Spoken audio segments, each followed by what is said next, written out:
Welcome to Creepy Vibes. Tonight, we're leaving the highways behind and slipping onto the narrow veins that stitch Texas together. The farm roads where porch lights don't reach and the wind carries more than dust. From figures standing in the mesquite to trucks that pass with their engines dead, these are 20 true creepy encounters pulled from the back roads you drive past without a second thought. Before we start, a quick warning. Most viewers make one mistake: they leave without subscribing, and they miss the stories locals won't tell after dark. Don't be one of them. Hit subscribe now. The night's just opening its eyes. Tell me in the comments, where are you watching from and what time is it there? Out here, time feels different. On these roads, it can even run backwards. Now kill the cabin light, check your mirrors, and let's turn down the dirt. The first mile is always the quietest.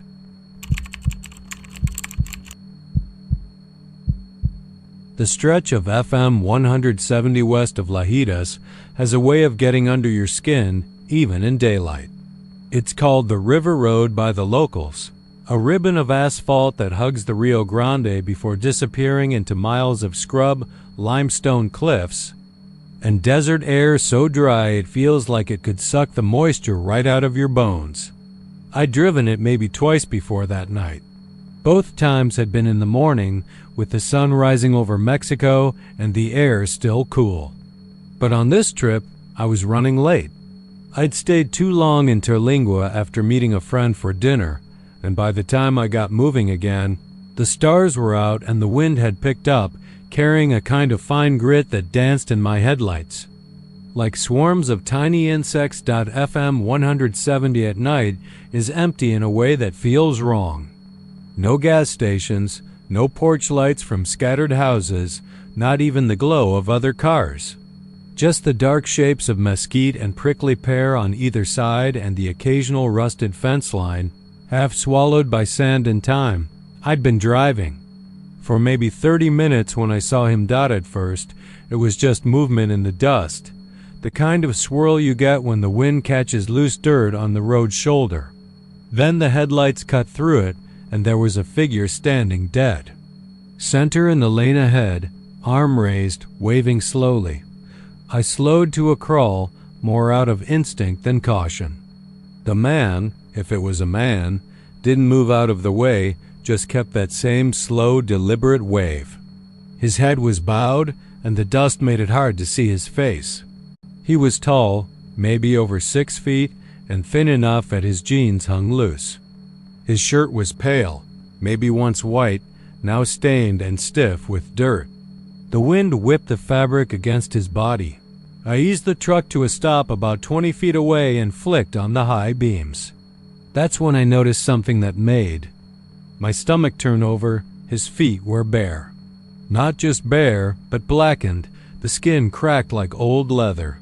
I leaned over, cracked my window an inch, and called out, "Hey, you all right?" He stopped waving. His head lifted, just enough for me to see the lower half of his face. His mouth was wide, too wide, like the skin at the corners had been pulled back and left that way. I couldn't see his eyes, but I felt them lock onto me. The wind shifted, and for a moment the dust thinned. He mouthed something.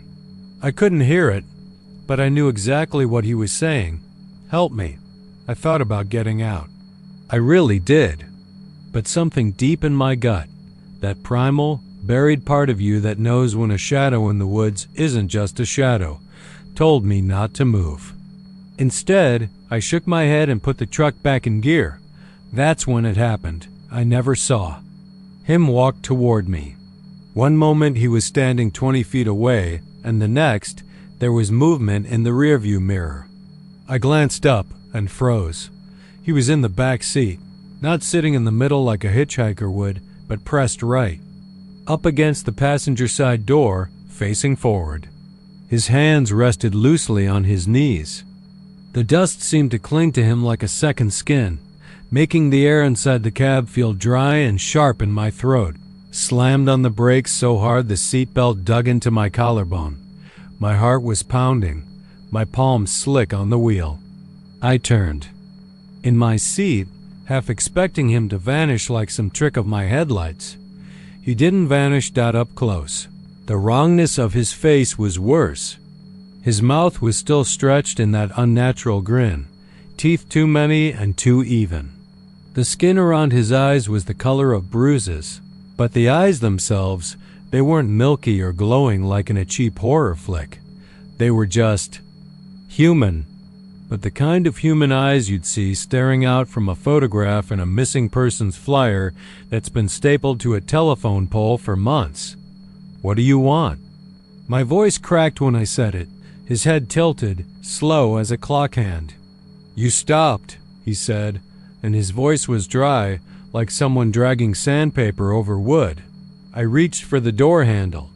He didn't move to stop me. I threw the door open and stumbled out into the road, the wind blasting grit into my eyes. My first thought was to get to the passenger side and yank him out, but when I looked through the cab, the seat was empty. My breathing was ragged, and my hands were shaking. So badly I nearly dropped my keys trying to get back in. I told myself it was exhaustion, maybe heat stroke, maybe some freak trick of the light and dust.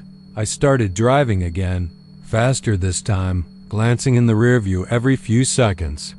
The back seat stayed empty, but the smell of dry earth lingered, thick and metallic, like the air just before a dust storm. I didn't see another car the rest of the way home. Didn't see him either. At least, not until the next morning. When I woke up, my throat was raw and my pillow gritty with sand. I stumbled to the kitchen for water, trying to shake off the heavy, restless sleep that clung to me. That's when I saw my truck through the window. The inside of the windshield was covered in handprints. Small ones, large ones, all pressed from the inside out, and each streaked with fine, powdery dust.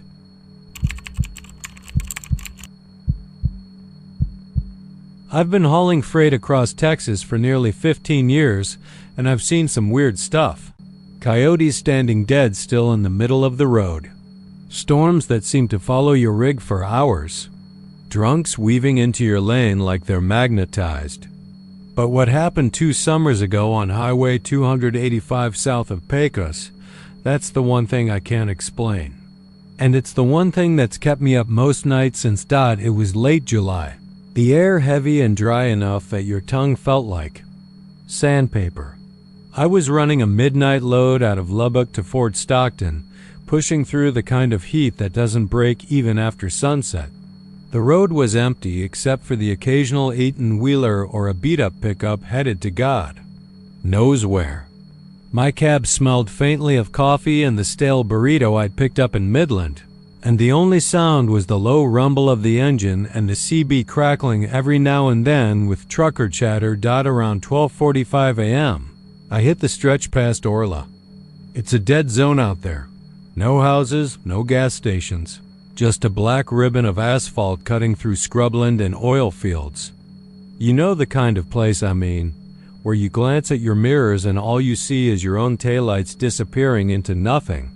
That's when I spotted it. About a quarter mile ahead.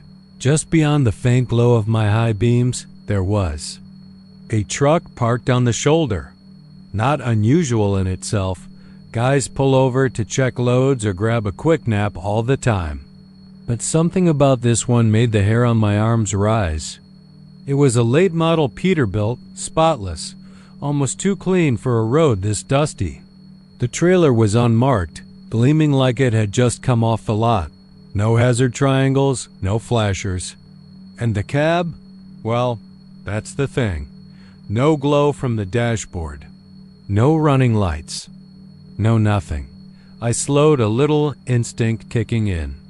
Out here, you look out for each other. Maybe the guy was broken down. Maybe he'd had a medical issue. I flipped on my CB and tried channel 19. Southbound Pete on the shoulder near mile marker. 63, you all right there, driver? Static. I got closer, easing into the left lane. As my headlights washed over the truck, I saw the cab was empty. Both doors shut, No one in the driver's seat, no one standing outside. It was like the thing had just been placed there. I thought I caught a faint whiff of something sharp and chemical as I passed, like hot metal mixed with ozone, maybe? It made my tongue taste like I'd bitten a battery. I pulled back into the right lane and glanced in the mirror.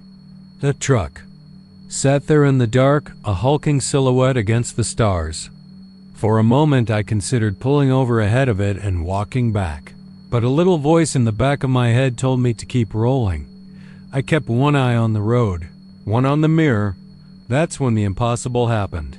About 3 or 4 minutes later, I saw headlights flare in my side mirror. My stomach dropped. It was the same Peterbilt, same spotless chrome grille, coming up fast in the right lane. My brain scrambled to make sense of it. I'd passed it, I was sure. It hadn't had its lights on. It hadn't even had anyone in the cab. And yet, here it was, bearing down on me like it had never been on the shoulder at all. I flicked my eyes to the dash clock. 12:49 a.m. The truck's headlights were off again now, but it was still gaining on me. That's when I realized the worst part. The engine wasn't running. You can hear another rig's motor from a mile away in the dead of night, especially a big diesel. But there was nothing. Just the faint rush of wind. Hell no, I muttered, gripping the wheel tighter. I put my foot down, coaxing a little more speed out of my old Freightliner. The Peterbilt stayed with me, gliding alongside without a sound. I tried not to look, but you can only resist so long. I turned my head. No. Driver. The cab was lit by the glow of my own headlights bouncing off its chrome. The driver's seat was empty. No movement, no shadow. Just an immaculate rig pacing me in the dark like it was tethered to me. I don't scare easy, but my mouth went dry. I tapped the brake, thinking maybe I could let it pull ahead, but it slowed exactly with me. I sped up again. It matched me. I swerved a little, testing it. The Peterbilt mirrored every move. Finally, I snapped. I hit the air horn, the blast ripping through the still night. The sound bounced off the flat plains, echoing into the emptiness. The Peterbilt didn't react. It just eased ahead. As it pulled in front of me, I noticed something else that made my skin crawl. The trailer tires weren't spinning. The whole damn rig was moving, but the wheels were still. My breath caught in my throat. It stayed ahead of me for maybe a mile, coasting without a sound, and then, I swear to God, it just wasn't there anymore. No turnoffs, no dips in the road to hide it. 1 second it was in front of me. The next, the beams of my headlights were spilling out onto empty asphalt. By the time I hit the next truck stop in Pecos, my hands were trembling so badly I could barely work the coffee machine. I didn't tell anyone. Who would believe it? But I couldn't shake the image of those still tires, that empty cab. A week later, I ran the same route. Different load, same time of night. I told myself it was just fatigue, maybe a trick of the light. That was until I passed mile marker 63 again. The Peterbilt was there, parked on the shoulder. No lights.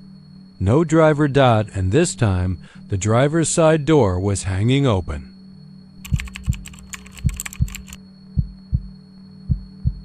I was driving west out of Lubbock just after sundown, late September. The kind of evening where the sky looks like it's on fire, but the air feels like it's been holding its breath all day. My uncle had passed a week before, and I'd come up from San Angelo to help his widow, Aunt Ruth, clear out the old place on the edge of town. She'd insisted on doing most of the heavy lifting herself, stubborn woman, but I'd promised her I'd haul a load of his tools back down for my own dad. The wind had been up all day. The kind of endless, dry Texas wind that scrapes the inside of your ears and makes every fence post groan like it's tired of standing. Out here it never really stops. The radio barely came in, just static and the occasional warbling country station fading in and out. After a while I turned it off and just drove. The hum of the tires and the whistle around the driver's side window filling the cab. It wasn't until I was maybe 15 miles past the last light in Lubbock that I heard it.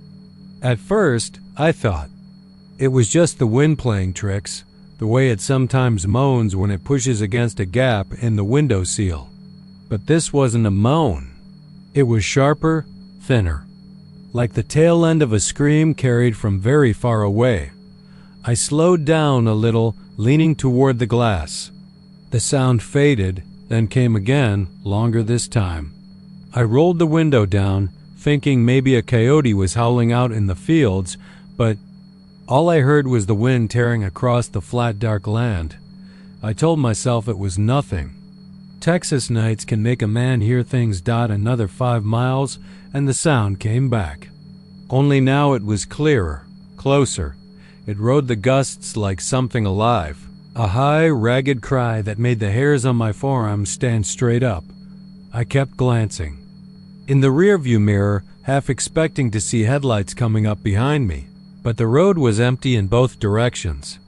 There's a stretch of FM road out there where the fields give way to scrub, and the fence lines vanish into the dark like they've given up. As I hit that section, the scream changed. It wasn't being carried to me anymore. It was with me. Matching my speed, I gripped the wheel tighter, telling myself it was just the wind funneling through something in the truck bed. Maybe one of the toolboxes had a gap in it. But when I reached over and cracked the passenger window just an inch, the sound didn't change. It was inside the cab now. My chest went tight. I glanced at the empty seat beside me, then at the floorboards. Nothing. Just the smell of hot vinyl and dust from the day's work. I shut the window and kept driving, telling myself over and over that it was just my imagination. That grief was making me hear things. The scream grew louder with every mile. It was no longer just a thin wail. It had a shape now, a rhythm, rising and falling like breath. I could pick out the sharp breaks, the desperate edge in it, the way it caught at the end like someone choking on their own fear. I tried to drown it out by turning the radio back on. Static hissed, swallowed instantly by the sound. Louder still. I turned the knob all the way up, but the voice, it was a voice now, not just a scream cut through, clear and cold, filling the cab until it felt like the air itself was vibrating. It was a woman. Stop. One word, ragged, right behind my right ear. I jerked the wheel and nearly sent the truck into the ditch. My heart was hammering so hard it made my vision jump. I forced myself to look in the side mirror. Nothing there but blackness and the glint of moonlight on the road. I kept driving. The voice didn't speak again, but the screaming came back louder than before, as if the cab was shrinking around me. I cracked my window to let in real wind, but it only made it worse. The scream seemed to rush in with the air, circling me, pressing into my skin.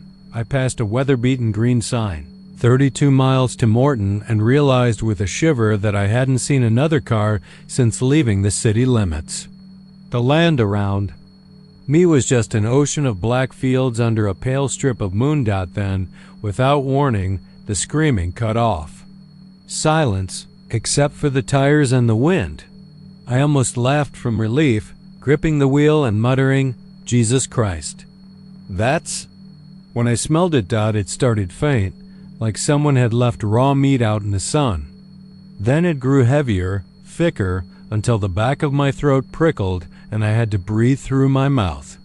It filled the cab in seconds. I glanced in the rearview mirror, thinking maybe an animal had crawled into the truck bed and died earlier in the day. Instead, I saw her. She was sitting in the middle of the back seat, leaning forward between the headrests, her hair plastered across her face like it had been soaked. Her skin was pale and stretched too tight, her lips torn raw. And her eyes, her eyes were so wide and bloodshot they looked like they might burst.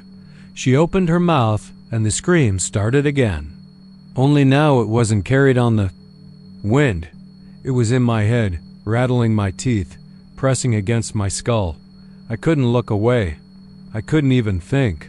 My hands had locked on the wheel, my foot still on the gas.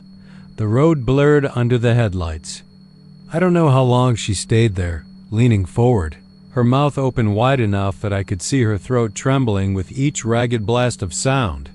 At some point, I realized she was mouthing words between the screams, but I couldn't make them out. My ears felt full of static, my vision tunneling. Then she lunged out. 1 second she was in the back seat. The next she was inches from my face, her scream blasting straight into my eyes, my bones, my heart. The smell of rot filled every breath. My vision went white. When I came to, I was parked on the shoulder, engine still running, both doors wide open. The night was dead silent. My headlights lit up nothing but empty road and a scatter of scrub brush. Checked the back seat. Empty. The smell was gone. I drove the rest of the way to San Angelo with every window down, the cold wind burning my eyes. I didn't hear the scream again, but every time I glanced at the passenger seat, I swore I could see strands of wet hair clinging to the vinyl. 2 days later, Aunt Ruth called. She said she'd been going through my uncle's papers and found an old news clipping tucked into his Bible. It was from 1978. A young woman had been found dead on that same farm road west of Lubbock, 30 miles from Morton. They'd said the wind carried her screams for miles that night, but no one had stopped. Ruth said she thought I should know, but I shouldn't worry. I haven't told her that every time the wind hits the right pitch now, no matter where I am, I can hear her voice again, clear as it was that night, and it's not screaming anymore. It's laughing.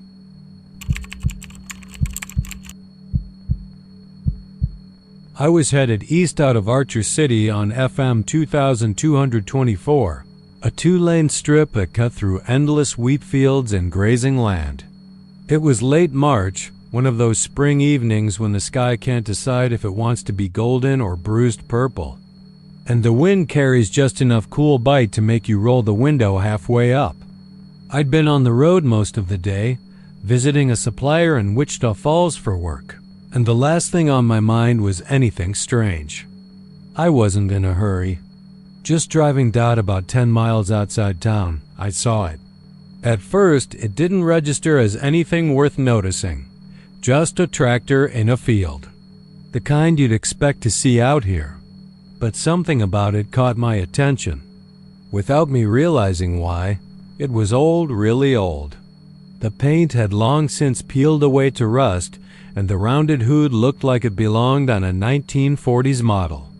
It was parked right up against a sagging barbed wire fence, front wheels turned a little inward, like it had been steered up to the road and then stopped. And it was running. The engine sound was faint under the hum of my own truck, but I could hear it steady, low, and throaty, like an idling diesel. The odd part was there was no one in the seat. I slowed down, looking for the farmer who might have left it there, maybe to close a gate or check something in the field. But the field was empty.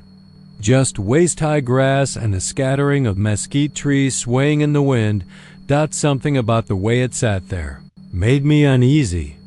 I've seen tractors left running before, sure, but usually they're near a barn, with tools or equipment around, a truck parked nearby. This thing was alone, miles from anything. The fence was sagging enough that if someone wanted to get it through to the road, they could. I drove on, shaking it off as one of those weird little rural quirks you see on long drives. An hour later, after my stop on Monday, I headed back the same way. The sun was lower now, bleeding into the horizon in streaks of orange and red. I was tired, ready to get home, when I spotted it again. Only now it wasn't where it had been. The tractor was closer to the fence. Much closer. The front tires were nearly pressed against it, the grill pointing directly at the road, and it was still running. The steady thump, thump, thump of the engine was louder now, rolling across the empty field. Again, no driver. I slowed almost to a stop, my eyes scanning the field. The grass swayed in the wind, but there was no sign of anyone walking away from it. The closest house I'd passed was nearly 2 miles back. Something told me not to linger. I pressed on. The third time I saw it was a week later. Same road, same field. Only this time, it wasn't behind the fence anymore, that it was parked on the shoulder. The engine was running, exhaust puffing into the cool morning air. The keys or whatever passed for an ignition on something that old had to still be in it. The seat was empty.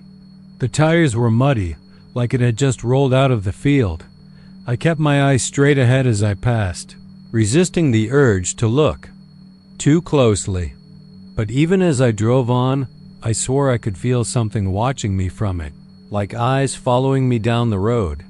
That night, I told my brother about it over beers. He laughed at first, said maybe some old farmer had rigged it to idle on its own. But when I mentioned it moving closer each time I passed, his smile faded. "You didn't stop, did you?" he asked. "No." "Good, don't. That sounds like one of those old stories folks tell around here, about things in the fields." I pressed him for more, but he wouldn't elaborate. Just shook his head and muttered something about people disappearing. Along farm roads. 2 days later, I had to take that route again. It was late afternoon when I saw the field. The tractor was gone.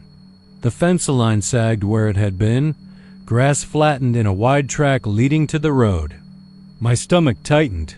I didn't see it again until I was almost home. It was parked in the ditch near my driveway. Engine running. No driver. The sound made my skin crawl. That steady, mechanical thump had followed me for miles before I realized I could hear it over my own truck. I sat there in my cab for a long minute, staring at it through the windshield. The setting sun caught the edges of the rusted metal, turning it into a jagged silhouette. Finally, I got out. My boots crunched on gravel as I approached, every instinct screaming at me to turn back. The air smelled faintly of oil and something else, something sweet, like rotting fruit. I reached the fence between my yard and the ditch, only a few feet from the thing now. The seat was cracked and brittle with age. The steering wheel was worn smooth.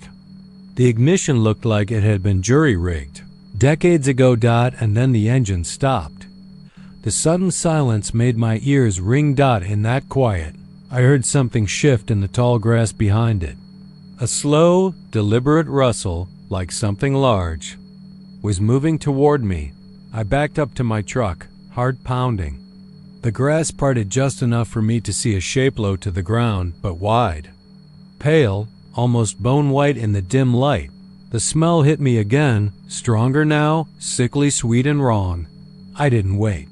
I jumped in the truck, threw it into gear, and peeled out of there. When I came back the next morning, the ditch was empty. No tracks, no sign it had been there at all. But as I passed the old field, I saw it again. Parked by the fence line. Engine running. Facing the road. This time, the seat wasn't empty. And the thing sitting there had my face.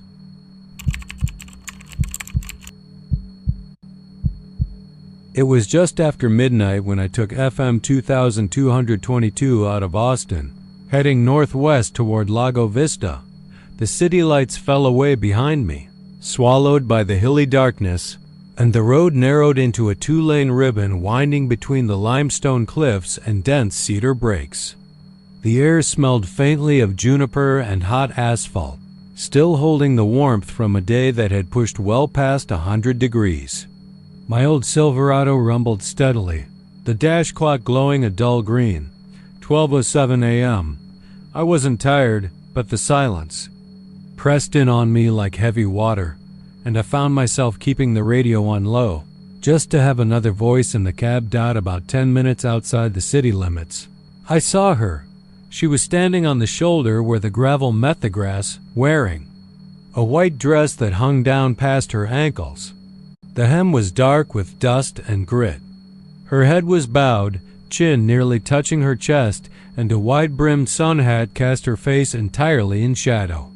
Her hands were clasped together in front of her like a nervous child, but there was something off about how still she was. Not just calm statue still. No shifting, no fidgeting, not even a breath I could see. Now. I've lived in Texas all my life and have seen my share of hitchhikers.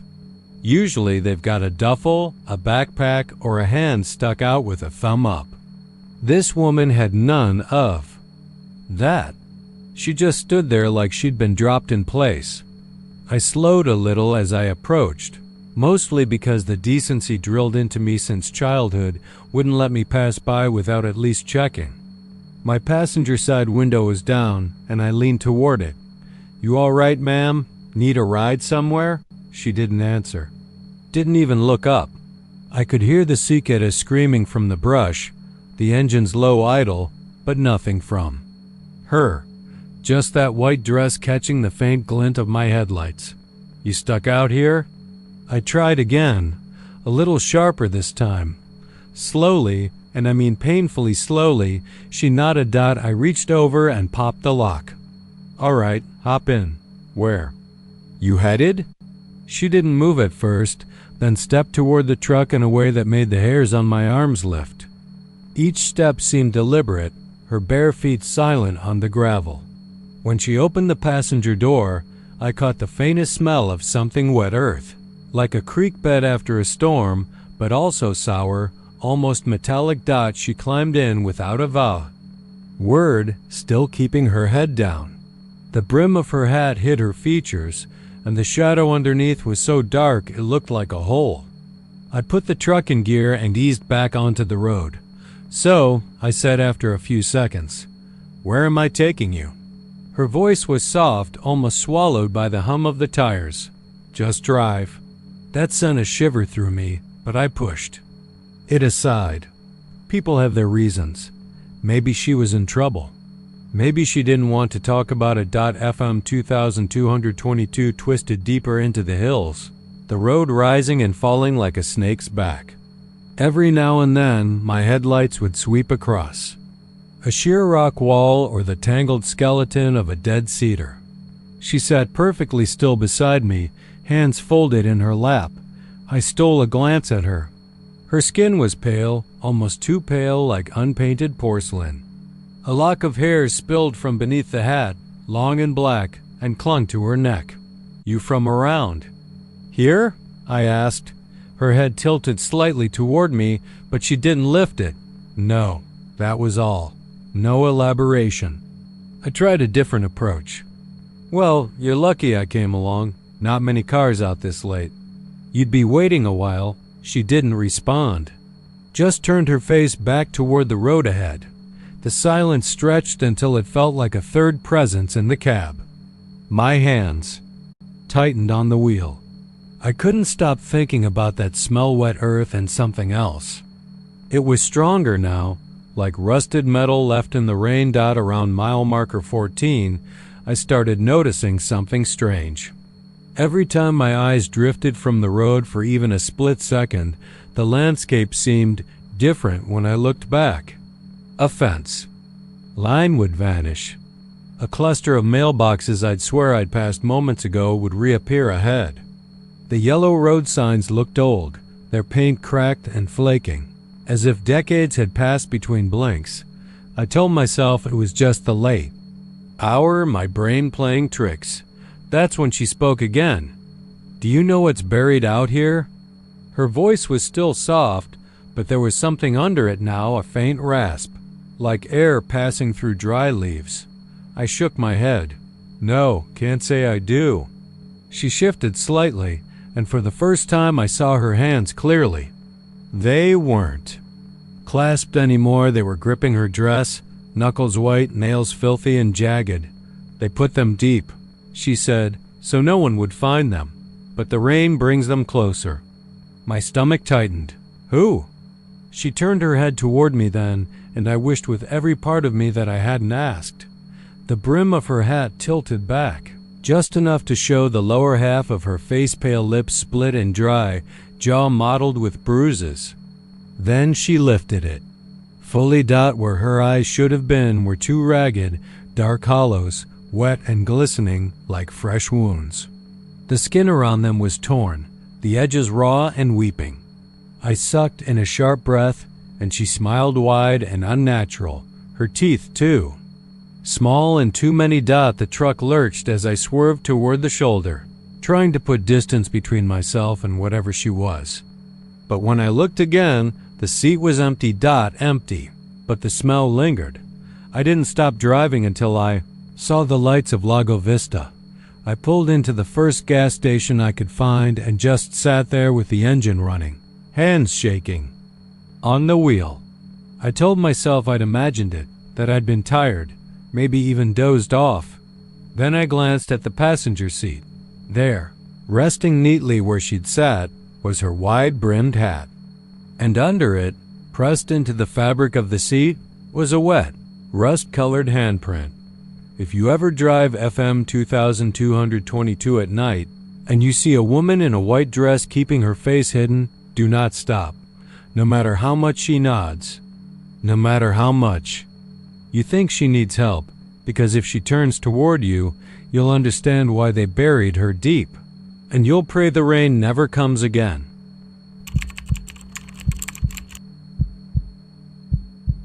When you drive long enough in Texas, you get used to seeing the crosses. Little memorials on the side of the road, weathered wood or rusted metal, sometimes with fake flowers fading in the sun, sometimes with candles, teddy bears, or photographs tucked into the dirt. They're the kind of thing you pass without looking too close. You just know someone died there and you keep going. But west of San Angelo, out on a stretch of Farm to Market Road 765, there's a line of them that I can't get out of my head. Not because of how many there are, though there must have been 30 in the span of 5 miles, but because when I drove through there last month, each one had a photograph of me nailed to it. I hadn't even been planning to take that road. My trip was meant to be a straight run from Abilene down toward Sonora to meet my buddy Rick for a hunting weekend. He'd gotten us a cabin out by the Devil's River, and we'd been talking about it for weeks. The route was simple enough, highway.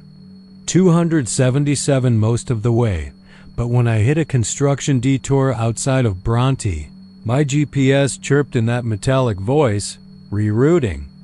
It sent me down a 2-lane road that ran west into the scrub, the kind of place you don't see much more than mesquite, barbed wire fences, and the occasional rusting tractor in a field. It was early evening in late October, the sky gone that bruised purple that happens just before full dark, when the shadows are long enough to hide things and the horizon still burns faint orange. The air was dry, but there was a strange heaviness to it, like the way the air feels before a thunderstorm, except the weather report had been clear all week.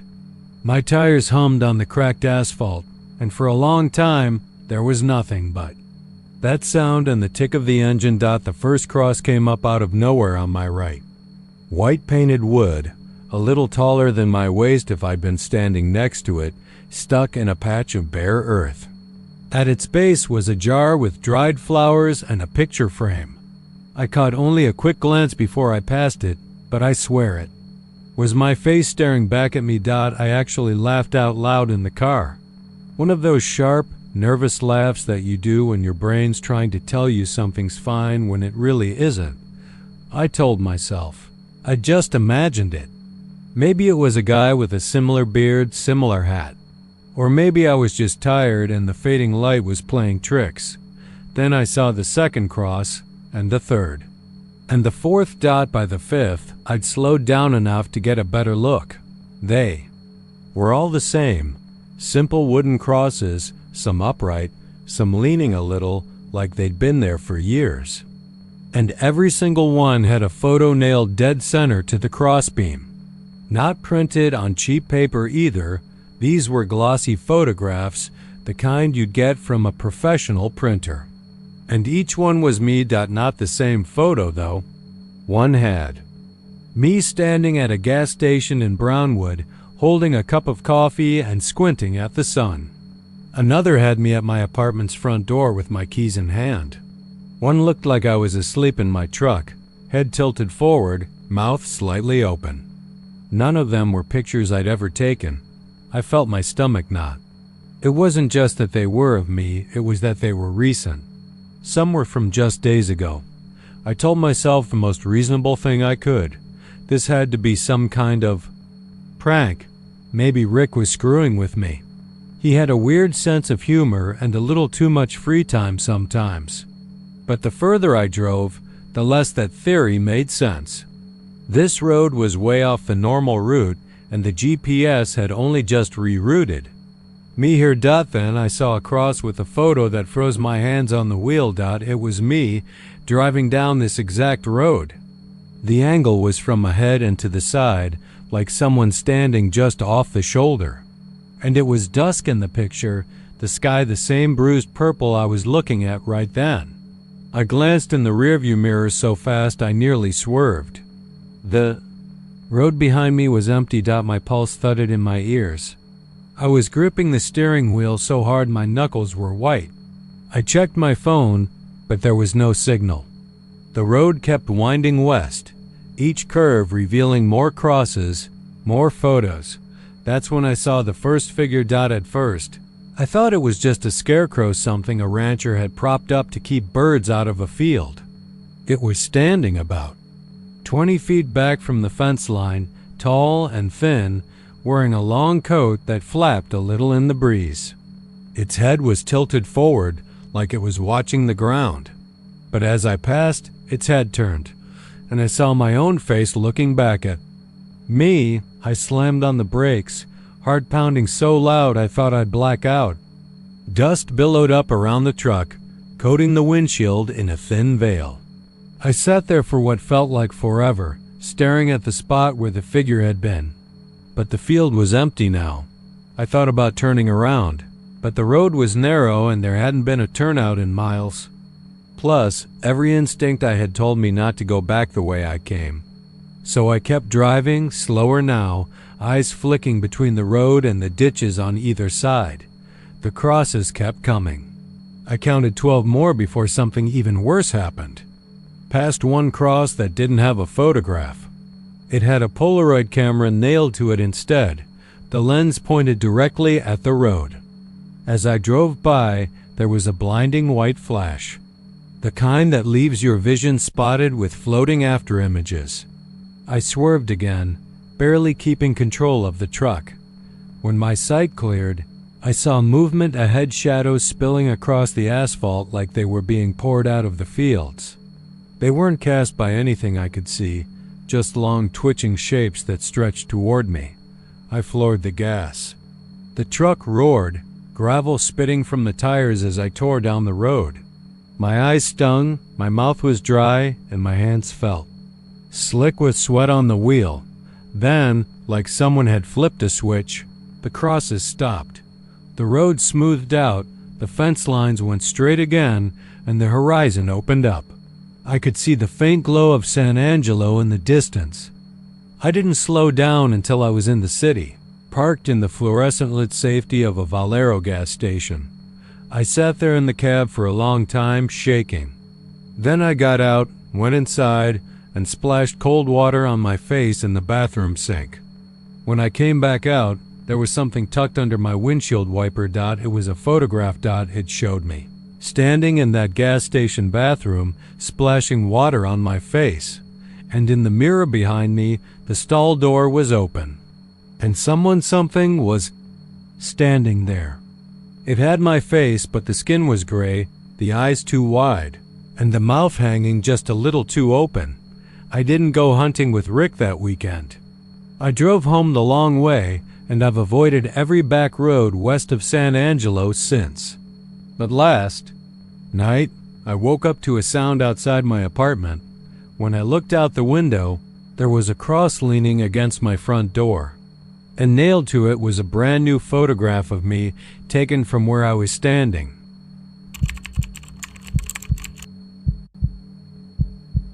I don't know if anyone who's driven down FM 168 near Earth, Texas, will believe this.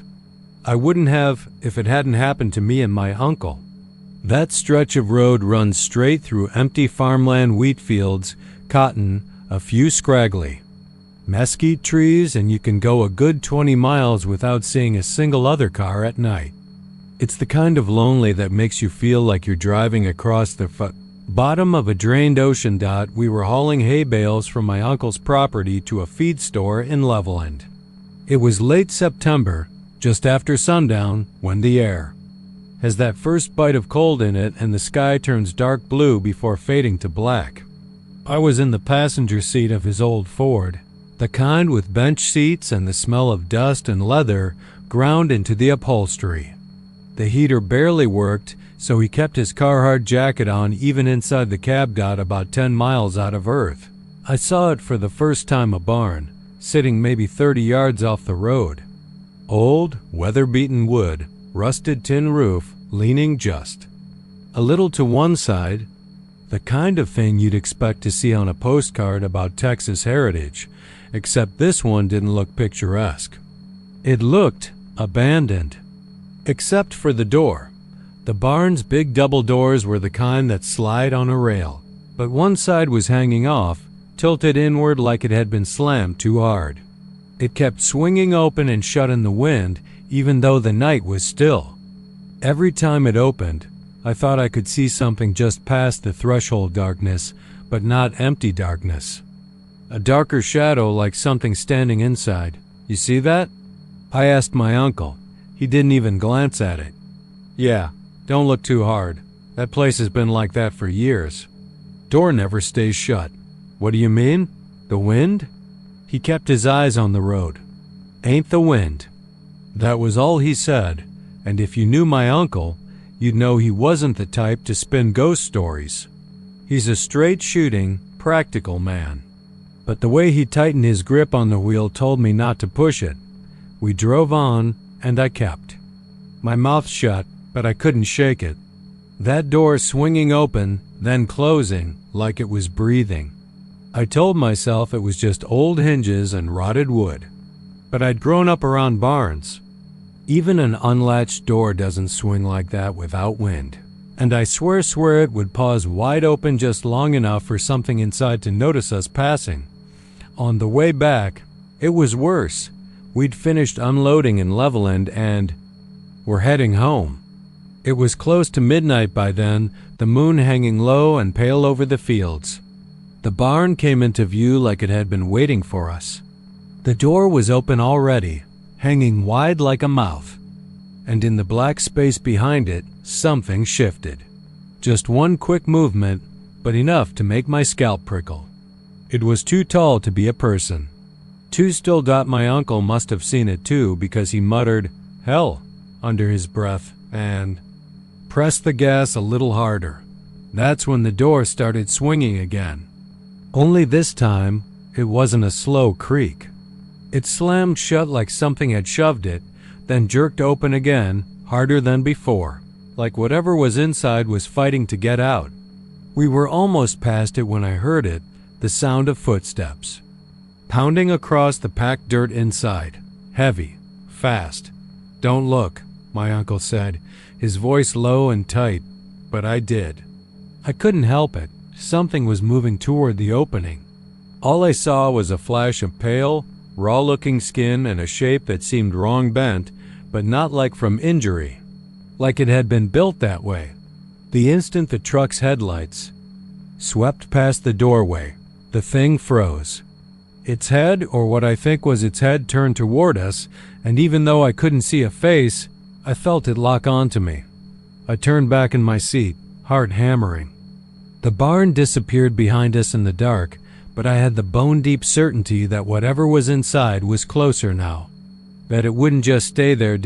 We made it back to my uncle's place without saying much. He parked in the gravel driveway, shut off the truck, and just sat there for a moment, looking straight ahead. "You never stop for that door," he said finally, "no matter what you hear. Understand?" I nodded. He didn't tell me why. He didn't have to. The next week, I had to drive out to Leveland again on my own. I told myself I'd take a different route, but habit and muscle memory put me back on FM 168 after sunset. I wasn't even thinking about the barn until I saw it in my headlights. The door was shut. For the first time, it wasn't moving. No creak, no swing. Just closed with both sides perfectly aligned. It should have made me feel better, but instead it made me slow down, and then it opened. Not like before. No wind, no slam. Just smooth, deliberate movement as if someone inside had taken hold and was sliding it along the rail. The gap widened, and I swear to God, there was something crouched just inside, pale hands gripping the frame. Its head tilted as it watched me pass. This time I didn't see it freeze. I saw it step out. I didn't hit the brakes. I didn't speed up. I just kept driving, eyes locked on the road ahead. But in my mirror, I saw it walking toward the edge of the pavement, keeping perfect pace with my truck. Its movements were wrong too. Long in the stride, too low in the bend of its body, like it was built for a different way of moving. It didn't run. It didn't need to. I looked away for half a second, and when I glanced back, it was gone. Or I thought it was. A mile later, I heard the sound. Faint at first, then louder. The slam of a heavy wooden door, opening and shutting. But there was no barn in sight. By the time I pulled into my uncle's drive, my hands were shaking so bad I could barely get the keys out of the ignition. I didn't tell him what I'd seen. I didn't need to.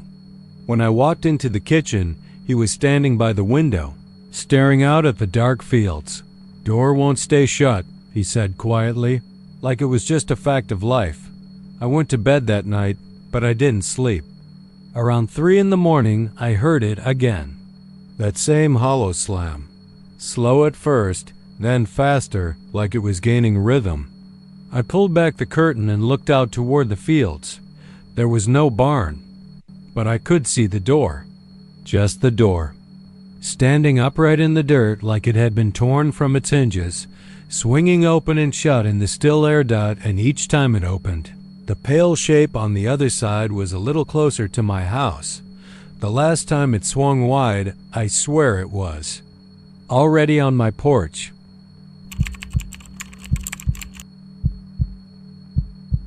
It was around noon when I first noticed my shadow was gone. I was driving along a 2-lane back road outside of Llano, Texas, headed toward a property my cousin had just bought, a beat-up old ranch house he claimed he got for next to nothing. The sun was high and merciless, baking the blacktop so it shimmered like water in the distance. My truck didn't have the best of see, and the heat felt like it was pressing in on my temples. The road dipped suddenly, the kind of Texas dip where the land swallows you for a second before spitting you back out into sunlight. There was a narrow bridge at the bottom, spanning what looked like a trickle of water, a shallow creek lined with scrubby mesquite and faded cattails. The bridge was old concrete, stained dark from years of runoff, with faded yellow guardrails that looked like they'd been there since the 70s. I remember thinking it was odd to have a bridge at all for something so small. I slowed down as I hit the shade beneath it. The air felt cooler there, almost damp, like stepping into a cave. And then I noticed it. My shadow was gone. It's not something you expect to notice in daylight, because your shadow is always there, a constant dark twin trailing you. But as the truck rolled through the shade, I glanced down at the pavement through the window and saw nothing. Just the pale, dusty concrete. No dark outline of my side mirror, no shape of my head in the driver's window. When I came out on the other side, I looked instinctively in the rearview mirror. My shadow was back, stretched out behind the truck like nothing had happened. I told myself it was the way the light was hitting under the bridge, maybe the angle of the sun. But something about it stuck with me, even as the road climbed out. Of the dip. About a mile later, I noticed another shadow. It wasn't mine. It moved along the road behind me, short and quick like someone running. I kept catching glimpses of it in the mirror. No figure casting it, just the shadow itself, darting in and out along the edges of the asphalt. At first, I thought it was a trick of my eyes, the heat waves making shapes. But then it began to match my speed, like it was chasing me. I told myself to focus on driving. Texas roads have a way of punishing daydreamers.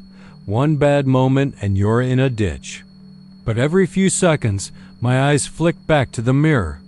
That shadow stayed there, keeping pace even when I accelerated. By the time I reached my cousin's property, I had almost convinced myself it was nothing. The house sat back off the road, a single-story ranch with peeling white paint and a porch that sagged toward the ground. He wasn't there yet, typical, since he was the one who invited me out. His truck was nowhere in sight, so I figured I'd wait on the porch. The air out here was still, except for the buzz of cicadas. My boots crunched on the gravel, and when I stepped up onto the porch, I caught sight of my shadow again, stretching out long and sharp in the midday sun. But there was something wrong. It wasn't holding the same shape as me. The head was tilted, too far to one side. I froze, squinting down at it. My shoulders were straight, but the shadow's shoulders sloped, one arm dangling lower than the other. Fingers, if that's what they were, longer than they should have been. I stepped back, heart thudding. The shadow tilted its head the other way, slow, deliberate, like it was studying me. Then a voice broke the stillness. "Hey, you made it." I spun around to see my cousin's truck pulling into the drive.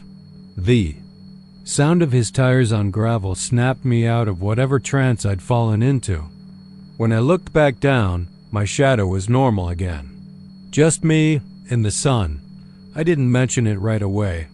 Inside, he gave me the nickel-tour creaky floors, the faint smell of old wood and dust, a kitchen that still had a rotary phone mounted on the wall. He was excited, talking about renovations, about tearing out a wall or two. I nodded along, but part of me was itching to bring up what I'd seen. When I finally did, he frowned. "That bridge?" he asked. "Yeah, I know the one. Locals say you don't stop there. Not even for a flat tire. Old stories, I guess. My realtor told me some rancher hanged himself under it back in the 40s. Said he cursed the place before he died." I laughed it off, but it didn't feel funny. The rest of the afternoon passed in a haze of small talk and moving boxes. By the time I left, the sun was starting to sink. I wasn't looking forward to driving back past that bridge in the dimming light. Road was empty as I made my way back. The horizon was melting into a deep orange, and long shadows stretched across the fields. I felt the first prickle of unease as I saw the dip in the road ahead. The bridge waited at the bottom like a black slash across the fading sky. I slowed. As I approached, the moment I crossed under, the world went unnaturally quiet. No cicadas, no wind, just the sound of my tires on concrete. My shadow disappeared again, and this time I felt it. A hollow, pulling sensation, like something was tugging at me from below. When I emerged on the other side, there were two shadows on the road. The second one was right behind mine, close enough that they almost overlapped, but it wasn't shaped like me. It was taller, its arms hanging low, the head bent at that same unnatural angle. As the truck rolled on, it kept following, sticking to my shadow like glue. I pressed the gas, but no matter how fast I went, it stayed there. When I glanced in the mirror, I could have sworn I saw something darker than the shadows, a faint outline of a figure running behind me, just out of the light. By the time I reached the edge of town, it was gone. My shadow was just my own again, stretched normally in the streetlights. That night, I couldn't sleep. Every time I closed my eyes, I saw that bent head, those two long arms. And I had the awful sensation that if I looked at my shadow right, now in my bedroom, I might see something standing in it that wasn't me. The next morning, I checked anyway, and there it was, faint but visible in the sunlight streaming through my blinds. Not my shape. Not my movements. Just waiting, following me out from under the bridge, and it hasn't left since.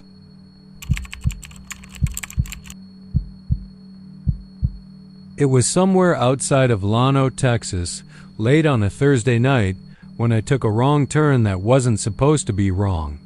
I'd been driving for hours from Midland, heading toward Austin, trying to make it to my cousin's place before midnight. I remember the exact moment the road curved in a way my GPS didn't like. The screen froze for a second, the little blue dot hesitating before recalculating, and then it told me to keep going. The sky was heavy that night, thick with summer humidity that made the air feel like wet wool. Cicadas hummed so loud that when I cracked my window, it sounded like static pouring in. The asphalt was narrow, with tall grass brushing the edges, the kind of road that made you wonder how often anyone drove it. No streetlights, just my headlights cutting two white cones through the dark dot. It was a little after 11:15 when I saw the first thing that would stick in my mind for the rest of the night: a red, rusted mailbox leaning at a 45-degree angle. A dent ran across its side like something had hit it years ago. Its flag was up, but I doubted there was any mail inside. Right past it was a lump of something in the road. When I passed, I caught the glint of bone roadkill. Maybe a raccoon. Or small dog, though it was too mangled to tell. 30 yards farther, a wooden fence was broken in the middle. One of the posts split like a snapped tooth. I remember all of it because I saw it again. The road curved right, then left, then straightened. 10 minutes passed, maybe 15, and my GPS was still silent, telling me I was en route. I didn't notice it at first, how the road felt familiar, but when my headlights caught the red rust on that same tilted mailbox, my stomach went cold. Same dent, same leaning angle. And there, again, was the mangled carcass in the road in exactly the same spot. My headlights washed over the same split fence. I slowed down, more out of disbelief than caution.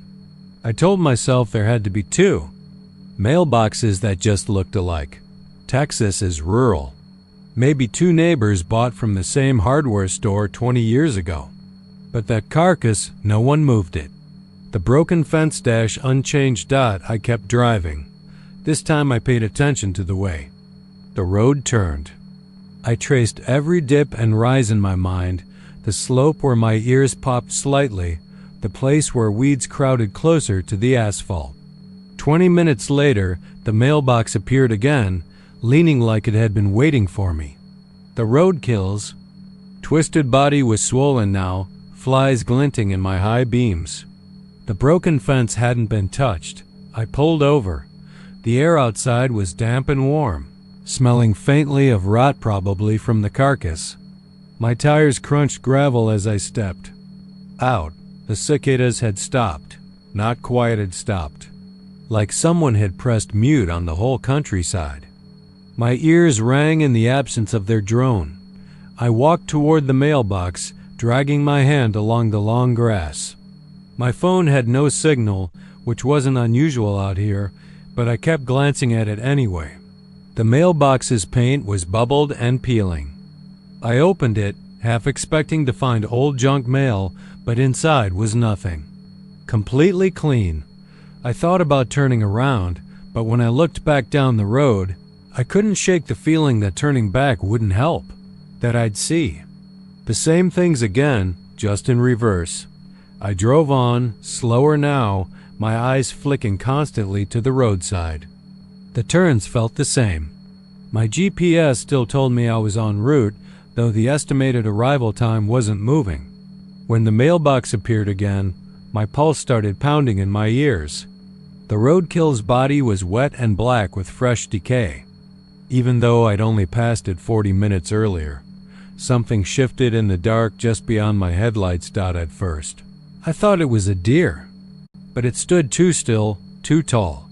It was about 20 feet past the fence, half hidden in the high grass. My headlights didn't quite catch its face, if it had one. The outline was wrong for a person.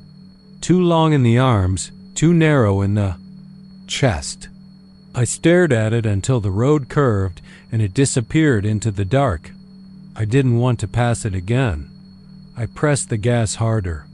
The road seemed to lengthen, the turn stretching out, but eventually the mailbox came into view again. My heart kicked hard enough that I felt it in my throat. The roadkill now looked different. Its shape was wrong, like it wasn't the same animal anymore. The legs were longer, bent backward at strange angles. The head was missing. That was when I saw it again closer this time, standing right at the split fence. I caught a glimpse of its head in my high beams. The skin was the color of unbaked bread, stretched tight over sharp edges that didn't belong on a human skull. Its mouth, if that's what it was, didn't open in the middle, it split higher. Near where the nose should be, it didn't move. As I passed, I didn't even see it turn its head. But in my rearview mirror, the fence was empty. I drove faster. My hands were slick on the wheel. My GPS still said I was en route, but the arrival time was gone now, just a dash blinking where the numbers should be. I wanted to call someone, anyone, but my phone stayed dead to the network. For the next loop, because I knew it was coming, I kept my eyes on the road. I didn't look at the mailbox, or the fence, or the carcass, but I still saw them in my periphery exactly the same. The thing by the fence wasn't there this time. I thought maybe I'd broken whatever pattern I'd been stuck in. Then I glanced in the mirror. It was sitting in my back seat. I didn't remember braking, but the car was stopped, engine idling. My breath came in shallow gasps as I stared into the glass. The thing's pale face was inches from the headrest, its two long arms folded neatly in its lap. I couldn't see its eyes, just deep shadowed sockets. I floored it, heart hammering. The rearview mirror showed an empty seat now, but I didn't trust it. My hands were shaking so bad I could barely keep the car straight. When the mailbox appeared again, the sky was darker, almost purple-black. No stars, no moon. The grass on either side of the road was dead, brittle. The carcass was gone entirely. The fence posts were nothing but charred stumps. I don't know how many more times I went around. Sometimes the thing was at the fence. Sometimes it wasn't. Sometimes it was closer. Once I swear it was running alongside the car, its limbs moving too fluidly for something that long and thin. I must have blacked out at some point, because the next thing I remember is waking up in my car on the side of Highway 71, sun blinding me through the windshield. My phone had service again and a dozen missed calls from my cousin. It was 6:40 in the morning. The GPS said I was 45 minutes from Austin. I drove there without incident. I didn't see the mailbox again, but when I got out of the car at my cousin's place, there was something stuck in my driver's side mirror, a strip of red, rusted metal with a dent running straight across it like it had been torn from a mailbox. And that night, when I tried to sleep, I kept hearing the cicadas. Only they weren't outside, they were inside my room, just behind my headboard.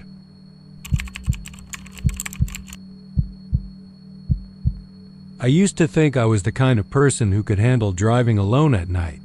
I grew up in rural Texas, where distances between towns were measured in hours and the roads seemed to stretch on forever.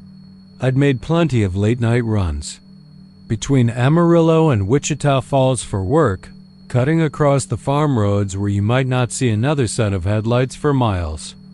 I liked the peace, the hum of the tires, the empty space between me and the rest of the world.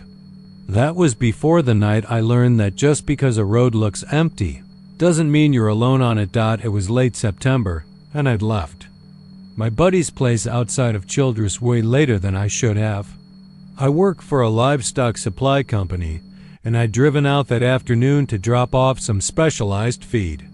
We'd ended up sitting around drinking iced tea, talking about deer season and the strange heat that wouldn't seem to let up. By the time I climbed into my truck, it was after 11, and I had a 2-hour drive back home to Vernon. The road I took, FM 94, was one of those narrow farm-to-market stretches that barely seemed wide enough for two vehicles.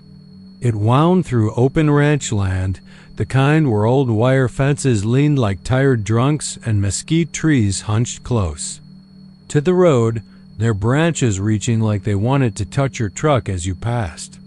Out there, the dark is a different kind of thing. It doesn't just hide what's around you, it swallows it. Even with my high beams on, the light seemed to get eaten up, leaving nothing but a cone of gray ahead of me and black on either side. It was about 20 minutes into the drive when it happened the first time. A sharp, flat smack against the rear window of the cab. I jumped so hard my hands jerked the wheel. My first thought was a branch or a big grasshopper, but I wasn't near any overhanging trees, and the sound was too solid, too deliberate. It was the kind of sound a human hand makes when it hits glass. Open palm, hard enough to make your ears ring. I slowed instinctively, my eyes darting to the mirrors, but all I saw in the red wash of the taillights was the empty gravel shoulder and tall grass beyond it. I told myself it had to be something kicked up from the road, maybe a rock or a clump of dirt, and pushed the speed back up. My heartbeat took longer to settle. 10 minutes later, it happened again. Smack? This time I knew I wasn't imagining it. I gripped the wheel tighter. Leaning forward like that would somehow help me see behind me better. The sound hadn't come from under the truck. It came from the glass, like someone was back there, running along the bed, slapping the rear window just to get my attention. There's a thing your mind does when it's scared, where it tries to fold reality into shapes it can live with. I told myself it had to be something loose in the bed, a tarp corner whipping in the wind, maybe. Except I hadn't put anything in the bed. I glanced back anyway, my eyes catching the faint outline of my empty truck bed in the rear view. I didn't stop. Out here, if you pulled over on the shoulder at night, you might be there a long time before anyone else came by. And if there was someone or something messing with me, I wasn't about to step out into the dark and give it the chance to get closer. I told myself that as long as I kept moving, I was fine. Another mile passed. Smack, louder this time, like whoever, whatever it was, wanted me to know they were getting bolder. My scalp prickled, a hot, crawling sensation like ants marching under my skin. I kept checking the mirrors, flipping between the side view and the rear, half expecting to see a face pressed against the glass, but there was nothing. Just the dark road behind me. The fourth time it came, I realized something that made my stomach drop. The slap wasn't just louder, it was higher, closer to the center of the glass. If there really was someone back there, they were climbing. My brain told me it wasn't possible, but I'd been feeling a weight in the air, a pressure that made my ears pop slightly, like before a storm. The road twisted then, cutting between two patches of thick mesquite. For the briefest moment, my high beams caught a shape on the right shoulder, pale, tall and thin, like a man standing perfectly still with his arms hanging at his sides. The light caught what might have been skin, or maybe it was cloth, I couldn't tell. My stomach lurched and I pressed the gas harder, not daring to look directly at it. 30 seconds later, the smack came again, harder than ever. This time, my instincts broke through my caution. I glanced in the mirror and my breath hitched. There was a hand, a pale, bony thing, pressed flat against the rear window. I saw it for maybe 2 seconds, long enough to notice the fingers were too long, the joints too high up the digits, the nails black and chipped. Then it slid down the glass and out of view. I can't explain the sound that came out of me. Not a scream, not a shout. More like my body forcing the air out in a panicked gasp. My foot was glued to the gas pedal, the truck roaring as I pushed it to 70, 80 on a road that had no business being driven that fast. My hands ached from gripping the wheel. It didn't matter. The next slap was harder, sharper, like the hand was taunting me. I thought I heard a faint, wet dragging sound across the roof. The kind you'd hear if someone was crawling over it on their stomach. My mouth went dry. I didn't want to look up. I didn't want to confirm it. The next town was Crowell, still 15 miles away. I told myself I could make it. I focused on the road, my eyes fixed dead ahead, ignoring the urge to look in the mirror. But the slaps didn't stop. They came faster, sometimes in pairs, one after the other. Each one made my chest tighten until I could barely breathe. When I finally did see lights ahead, the orange glow of the first street lamps, relief surged through me. I hit the edge of town doing 60, slowing only when I reached the first stop sign. My hands were trembling as I pulled into the gas station lot. I parked under the brightest light, threw the truck in park, and whipped around in my seat to look. The bed was empty. The tailgate was shut tight. The glass was clean, no handprints, no smears, nothing.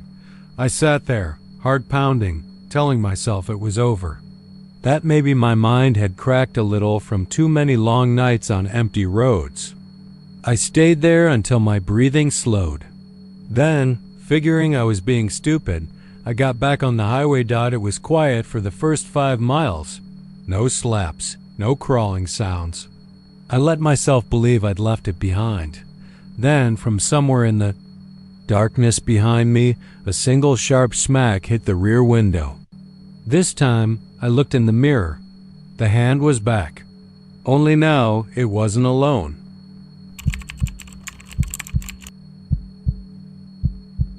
It was late October, and the nights had started to carry that brittle edge, the kind of cold that crawls under your jacket and settles into your bones.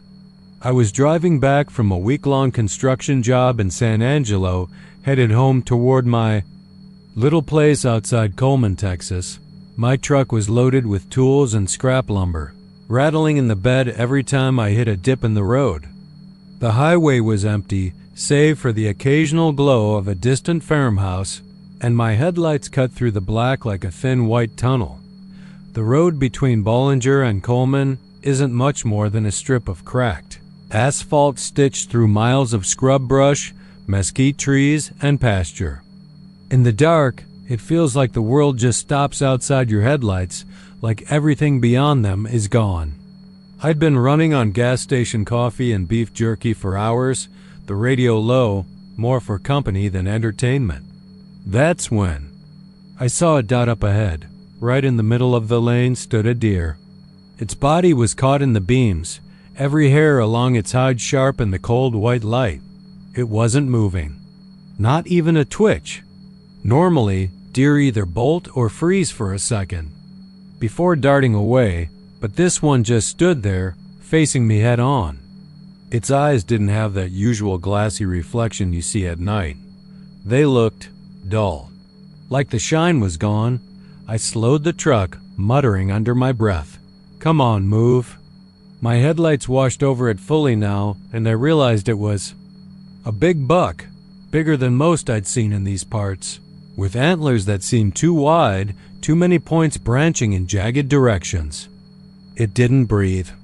Or, if it did, I couldn't see the rise and fall in its chest. The air felt wrong, heavier somehow. Even the hum of the engine seemed muffled. I eased to a stop, my tires crunching on the gritty pavement. I tapped the horn. Once, nothing. My hand hovered over the gear shift, debating if I should try to go around it, but something in me didn't want to pass it. Not close enough for it to brush against the truck dot, and then it moved. Not the way a deer should move. It didn't turn or leap. It straightened. Its front legs bent strangely, elbows pushing outward like joints weren't meant to go that way. And then it rose, slowly, smoothly, until it stood upright, balanced perfectly on its back legs. Its head cocked to the side, and the corners of its mouth pulled back in a way that wasn't right at all. A smile. I swear to God, it smiled. My breath caught in my throat, and I gripped the wheel so tight my knuckles ached. Every instinct screamed to floor it, but I couldn't move. I couldn't even blink. The thing just stood there, towering now, the antlers casting warped shadows across the pavement. Its body was wrong, too long in the torso, the shoulders too narrow. Like a bad drawing of a man wearing a deerskin dot, it took one step toward the truck. That broke whatever spell had me frozen. I slammed the gear into reverse and backed up fast, tires squealing. The buck thing didn't rush me. It just kept walking forward, each step deliberate, like it had all the time in the world. I swung the wheel hard, turning into the opposite lane, and gunned it past, keeping as much distance as I could. As I passed, I made the mistake of glancing over. Its head had turned, following me, still wearing that grotesque grin. I didn't stop until I was a good 5 miles down the road, heart pounding like I'd run a marathon. I kept checking the rearview mirror, half expecting to see those antlers bobbing in the darkness, but the road was empty. My hands were trembling so bad I had to pull over just outside Coleman to light a cigarette. The flame shook in the breeze as I tried to convince myself I'd just been tired, seeing things. But I couldn't shake the image, the way it stood, the way it smiled. When I finally got home, I parked the truck in the driveway and went inside, locking the door behind me. My dog, Ranger, usually greets me barking and jumping, but that night he stayed in the hallway, ears flat, staring toward the front door.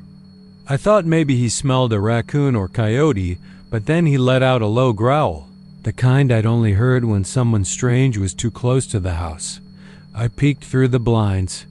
Nothing but the quiet yard, the fence line dark under the moonlight.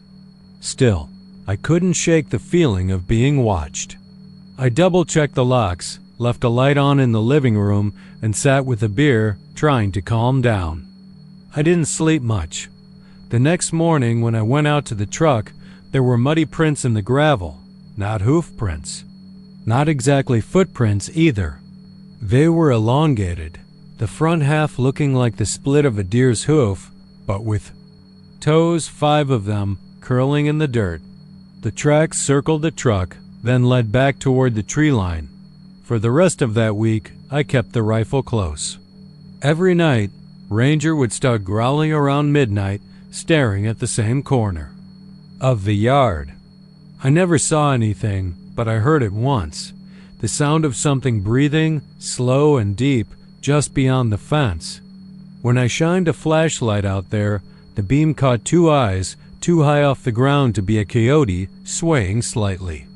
Then, they were gone. I haven't taken that road between Bollinger and Coleman since.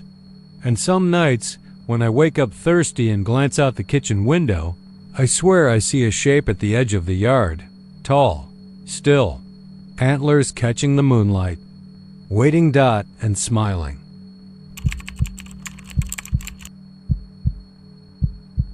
I've lived in Palo Pinto County all my life, and if you've ever driven the backroads between Mineral Wells and the Brazos River, you know that kind of landscape changes slow. Fences rust but stay standing. Mesquite trees bend and twist for decades before anyone notices they've died. And if a building goes up out here, you'll see it coming months in advance, stacks of lumber under tarps. A half-built frame, maybe a porta-john parked on the shoulder. That's why what I saw last September didn't make sense. It was a Saturday evening, and I just left a friend's place in Grafford. I'd stayed longer than I planned, helping him wrestle a busted water heater out of his shed, and by the time I got on Farm to Market Road 4, the sun was already dipping low.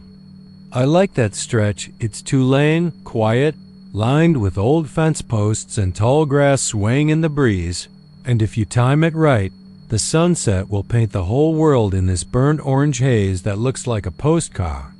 About 15 miles from home, I crested a small rise and saw it, a white farmhouse, 2 stories, front porch, wraparound railing, fresh white paint so bright it practically glowed in the fading light. The kind of clean, crisp white that makes you think of fresh linens or a church steeple after it's been repainted for Easter. It sat maybe 50 yards off the road, behind a simple wire fence with a sagging gate, and the front door, big, heavy-looking, painted a deep hunter green, was swung wide open. I slowed down without thinking. I knew this stretch. I knew there wasn't a house here. I'd driven it hundreds of times, and this was just an empty field last month. Hell, there hadn't been so much as a driveway here for as long as I could remember. But the strangest part wasn't the house itself. It was the way the open door seemed expectant. Not just ajar because someone forgot to close it, but open in a way that felt intentional. Like it had been swung wide just for me. I kept driving, but the image of it stuck with me the whole way home. That perfect white siding. The deep green door. The golden light spilling from the open entry. Even though it was barely dusk by the time I pulled into my driveway, I'd half convinced myself I'd imagined it. Maybe it was a new build I hadn't noticed going up, or maybe the light had caught. An old farmhouse just right, making it look cleaner, newer. But even as I fed the dog and microwaved leftovers, I kept thinking about how the porch railing had looked solid, fresh, not weathered like anything else in this county. The next day, I decided I'd drive back that way. Not because I was curious, I told myself, but because I wanted to put my mind at ease. Sunday afternoon, sun high and bright, I headed back out FM4, past the same fences, the same wind-bent trees, the same cattle grazing behind barbed wire. I slowed as I approached the spot. It wasn't there. No farmhouse. Just the same empty, uneven field I remembered, dotted with mesquite and prickly pear. No fence line. No gate. No dirt drive cutting into the grass. I sat there in the middle of the road, idling, staring at nothing. My hands were slick on the wheel. Now, a sane person might have just written it off. Maybe I'd been tired the night before. Maybe the fading light and my headlights had played tricks on me. But the thing about growing up out here is you learn to trust your eyes. If you don't, you wind up stepping on a rattlesnake or hitting a deer at 60. I didn't tell anyone about it for a week. Not until Friday night, when I ended up at the mule barn in Justin with a buddy from high school. We were a few beers in when I brought it up, trying to make it sound like a joke. You ever seen a house just show up? I asked. He laughed. What, like overnight? Yeah, big white farmhouse, open door. Out near the river. The smile faded from his face. Was it right past that sharp curve where the live oak leans over the road? I froze. Yeah. He didn't say anything for a second, just stared at his beer like it might have answers in the phone. My granddad told me a story about that place, he finally said. Said it only shows up sometimes, said you never go in. Not unless you want to stay there forever. I pressed him, but he wouldn't say much more. Just that folks had seen it before, way back ranch hands riding fence lines, truckers cutting through to avoid 180. Some said they'd gone inside and come out fine, but they weren't really fine after. Like something had followed them out, or something had stayed behind that shouldn't have. That night, lying in bed, I couldn't stop picturing that open door. The way the warm light had spilled out, promising shelter. I dreamed about it, dreamed I was walking up the porch steps, hearing my own boots creak against the boards, seeing shapes move in the windows. 2 weeks later, driving home late from a job in Weatherford, I saw it again. Same spot. Same glowing white paint. Same deep green door hanging wide open. I should have kept going. I know I should have kept going. But this time, I slowed to a crawl and turned onto the narrow dirt track that had somehow appeared where no driveway should. My headlights swept across the porch, catching the glint of a brass handle on the door. When I killed the engine, the crickets and cicadas were deafening. The air smelled sweet, almost too sweet, like honeysuckle in full bloom. I stepped out of the truck. Gravel crunched under my boots, and I swear I could feel the night pressing in on me from every direction. Halfway to the porch, I heard something shift inside. Not footsteps exactly, more like weight moving across old floorboards. I told myself. It was the wind, but the air was still. When I reached the door, I hesitated. Inside, the light wasn't coming from a lamp or a bulb. It was like the walls themselves were glowing.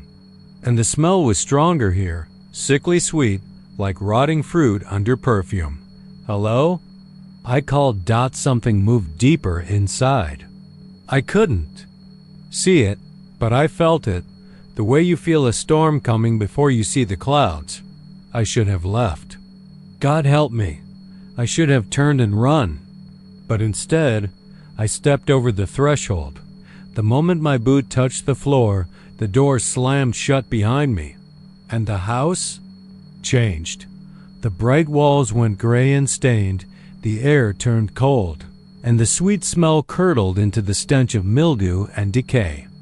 The boards under my feet groaned, not like wood settling, but like they were shifting to hold my weight. In the dimness, shapes moved at the edges of my vision, thin, hunched figures, their limbs too long, their faces hidden in shadow. One of them whispered something, low and sibilant, and I realized it was speaking my name. I turned to grab the door handle, but there was no door anymore. Just a wall where it had been. I don't remember how long I was in there. Minutes, hours, maybe longer. I remember the figures circling closer, the sound of breathing all around me, the way the air seemed to thicken until I could barely move. I remember someone or something leaning close, enough for me to feel cold breath against my ear, and then I was outside again. Standing in the field. No house. No porch, no door. Just darkness and the distant sound of my truck idling on the road. It's been 3 months since that night. I can't sleep without the lights on. Every time I close my eyes, I hear the boards creak, feel the cold breath against my ear. And sometimes, when I wake in the middle of the night, I smell that same sickly sweet scent hanging in my bedroom. Last night, I woke to find my bedroom door wide open, and when I got up to close it, I swear I saw a deep green door swinging shut at the end of the hallway.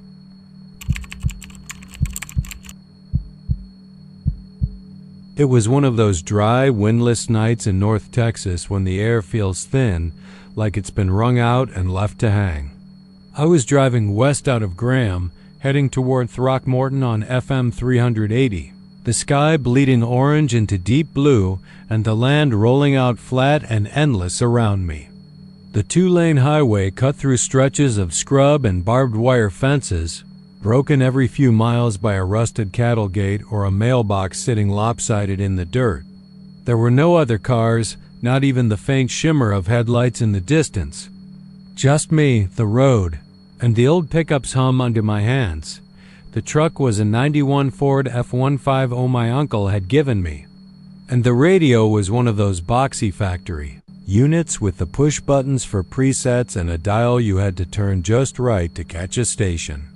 Normally, I kept it off. Static was all you got once you were out past Graham, but that night the silence was getting under my skin. My ears started ringing in that way they do when it's too quiet. So I reached over and clicked the knob. It was already tuned to some low AM frequency, maybe from the last time my uncle had used it. For a second I caught a whisper of static, and then it snapped into something so clean and full I actually sat up straighter.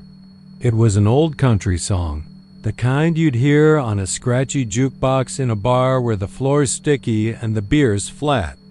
Slow steel guitar, a man's voice, deep and drawn out like he'd been singing the same song his whole life. I didn't recognize the melody or the lyrics, but they fit the kind of night. It was low, sad, a little lonely. It was about a man driving down a dark road, heading home to someone he'd left waiting too long. The strange thing was, the song never seemed to reach a chorus. It just rolled through the same verse again and again. I thought maybe it was one of those artistic things, like a loop meant to make you feel the monotony of the singer's regret. But after the 4th time through the exact same lines, I got curious. I reached for the dial to see if there was anything else out there. The moment my fingers brushed it, the signal hissed, then snapped back. Same verse, same slow steel guitar, same deep voice. All right, I thought. Maybe the tuner's shot. I turned the knob harder, sweeping through the band, but it was like the truck's radio wasn't even looking for other stations anymore. No matter where I set it, the song just kept playing, like it was bleeding through on every frequency. Told myself it was nothing, probably the AM circuit stuck on a nearby repeater or something. But then, somewhere in the middle of the next loop, the singer said my name, clear as day. I didn't catch it at first because I was still trying to convince myself I'd imagined it, but then he did it again. Shane, you're driven too slow. My hands tightened on the wheel. I hadn't told anyone I was heading this way tonight, not even my uncle. The verse started over, the steel guitar moaning. Shane, you're driven too slow. He sang it like it had always been in the song, like the words belonged there. The road stretched out ahead of me, dark and empty. I glanced in the rearview mirror and saw nothing but my own eyes reflecting the dash lights. I thought about turning around, but the closest house was probably 8 miles back, and the feeling in my chest told me I wouldn't make it before the truck died or something worse happened. I tried the radio again, twisting the knob hard enough. I thought it might snap off, but the voice kept finding me. The volume knob didn't work either. I turned it all the way down, and the music got quieter for half a second before swelling back to the same low hum. Then the lyrics changed. You missed your turn, Shane. You missed it twice now. I gripped the wheel and told myself not to look for the turn. If there even was one, it wasn't meant for me. The voice kept singing, gentle but insistent, telling me I was going the wrong way. My skin crawled under my shirt. You'll see. The light's in the field, Shane. That's where she's waiting. I don't know why, but I looked. A quarter mile up, out past a barbed wire fence, a faint orange glow pulsed in the grass. It didn't look like headlights. It didn't look like anything I could name. I passed it, eyes locked dead ahead, my pulse hammering in my ears. The voice on the radio chuckled, low and soft, like it had all the time in the world. You don't want to keep her waiting again, Shane. Something about the way he said, again, hit me in the gut. Like he wasn't talking about tonight, but some other night I couldn't remember. The glow faded behind me, but the voice didn't stop. He started telling me things about my own life, things he shouldn't have known. About my mom's accident on 380 when I was 12. About the dog I buried behind my uncle's barn. About the girl in high school I'd almost married before she moved to Houston. Each verse was just another cut, slow and careful, peeling me open. I'd gone maybe another 5 miles when I realized something worse. The mile markers weren't changing. The one I'd just passed read 27. The one before that had been 27 too. Steel guitar whined like a cry caught in a throat. You missed your turn, Shane. You missed it twice now. I pressed the gas. The truck responded, the engine roaring, but the road stayed the same. Same marker, same curve, same stretch of fence. The air in the cab felt thick hot, like someone else was breathing in there with me. When I looked in the rearview again, there was movement. Not a car, not headlights. Just something dark. Keeping pace with the truck. The voice went quiet for the first time since I turned the radio on. No steel guitar, no hum, just the sound of tires on asphalt and that heavy breathing behind. Me. I told myself not to check the mirror again. I told myself to keep driving, to focus on the white lines and nothing else. But I looked. There was a man in the bed of the truck. He was sitting cross-legged, facing forward, his head tilted down, like he was listening to something I couldn't hear. His clothes were old, frayed, stained dark in places I didn't want to think about. I couldn't see his face in the mirror, but I didn't need to. I knew it was him. The voice, the radio crackled. the guitar bending a note so sharp it made my teeth ache. Then, soft as a whisper, "It's time to turn, Shane." The headlights caught a dirt road cutting off to the right. I swear it hadn't been there before. I don't remember deciding to take it. I just remember the wheel turning in my hands, the truck bumping onto the gravel, the dark swallowing me whole. The song swelled, louder than it had ever been, the voice almost laughing through the words. I drove until the gravel turned to dirt and the dirt turned to grass.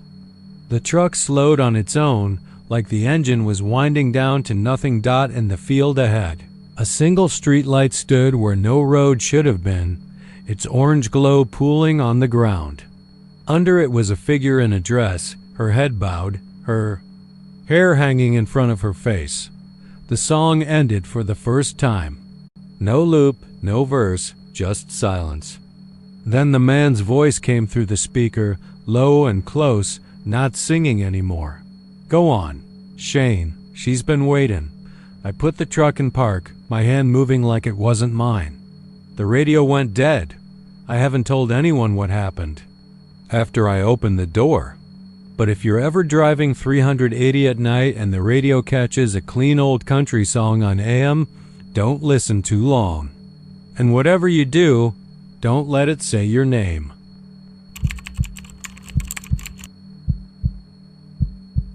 I was driving west out of Vernon, Texas, a little after 10 at night, headed toward a buddy's ranch near Crowell. It was one of those mid-July nights where the heat doesn't really give up after sunset. The kind that turns the air into something thick and sticky, so even with the AC in my truck running full blast, my shirt kept clinging to my back. The roads were empty, and the high beams were catching nothing but asphalt and scrub.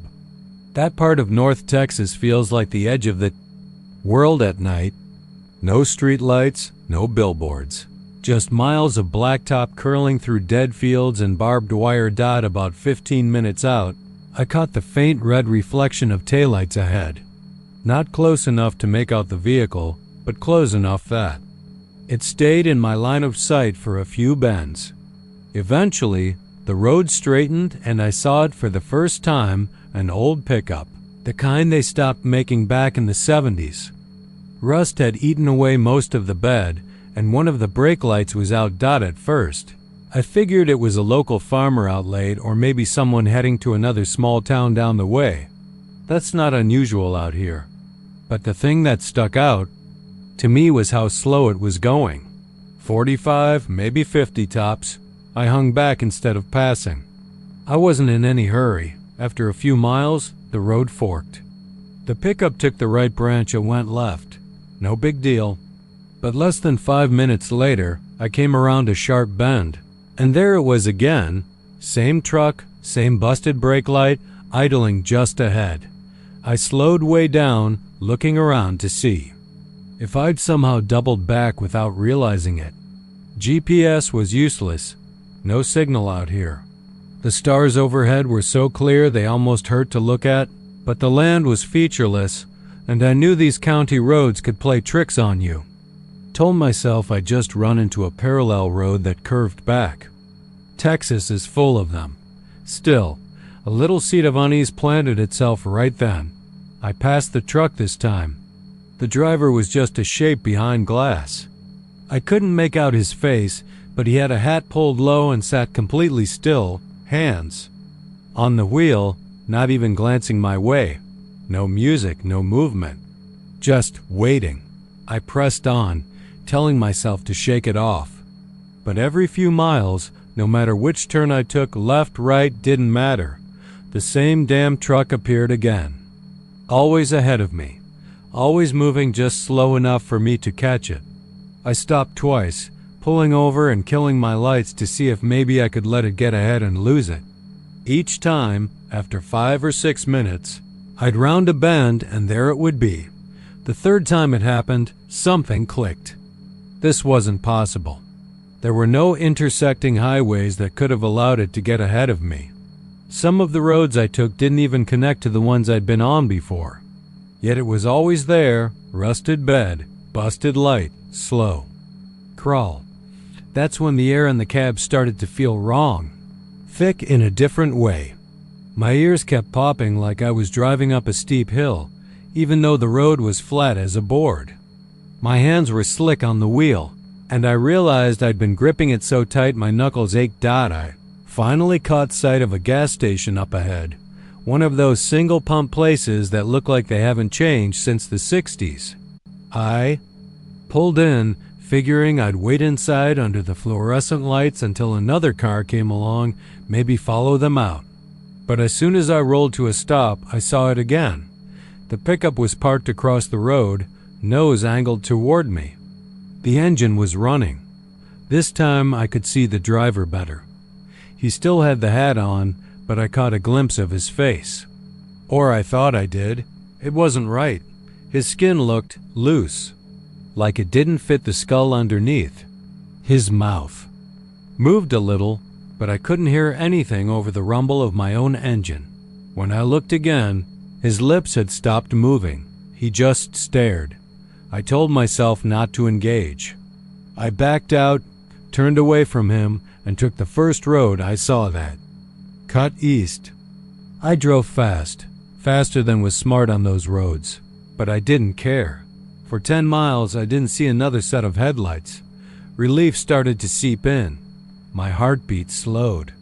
Then I came up over a low rise and my stomach dropped.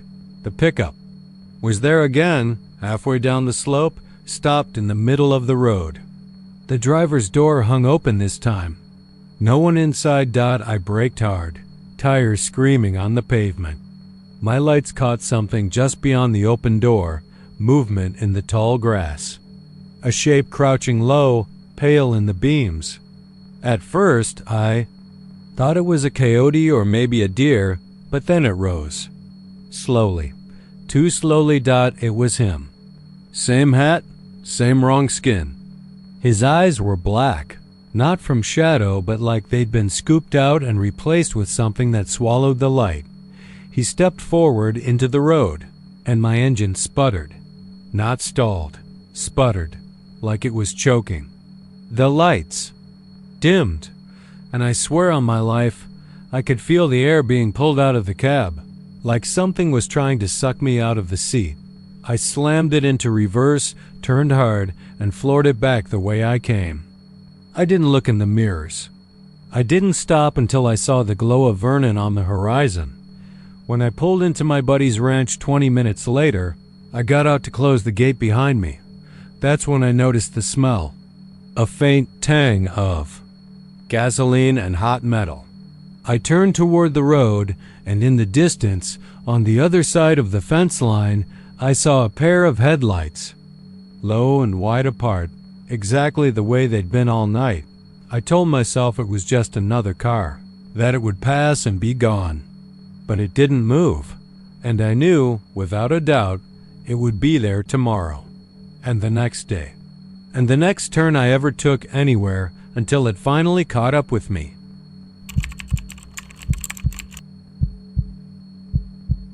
I was headed back from Lubbock on a late October evening, the kind of night when the wind seems to carry a chill that doesn't belong in Texas. The sky was that hazy orange fading to deep blue, a color that makes you think of old photographs and the kind of memories you don't want to remember. I had a long stretch of FM 1073 ahead of me, flat fields on either side, dotted with the occasional windmill and hulking grain silos. Out there, the land feels endless, and sometimes it's easy to forget there's anything else in the world. I was driving my old Ford F-150, the one with a rattling door panel and the cracked dashboard. The radio had given out somewhere past Abernathy, so it was just the steady hum of the tires and the wind through a barely sealed window keeping me company. The road was empty. Not a single set of headlights in either direction. That's when I saw it, the grain silo. I'd passed dozens before, but this one stood apart. Taller than most, maybe 70 feet or more, its faded white paint peeling away to reveal rusted metal beneath. The surrounding field looked abandoned. The dirt was bare, no crops, no farm equipment, nothing. but the silo itself seemed almost too intact for something so neglected. As I got closer, I noticed a thin, wavering sound drifting through the open crack in my window. At first, I thought it was the wind whistling through the metal, but then I realized there was rhythm to it. Shape. It wasn't the random howl of air. It was a voice. No, not a voice. My voice. It was faint at first, a kind of desperate muttering that made my skin prickle. Stop, please stop. I gripped the wheel tighter, leaning closer to the glass. The sound grew clearer as I passed, the words snapping into full sentences. Stop the truck. I need your help. I'm hurt. I slammed the window shut so hard the glass rattled. My heart was hammering, and I told myself it was just the wind twisting through the silo in some weird acoustic trick. But the tone had been too real, too familiar. I'd heard my voice in enough recordings to know exactly what it sounded like. That was me. Begging myself to stop, I kept driving.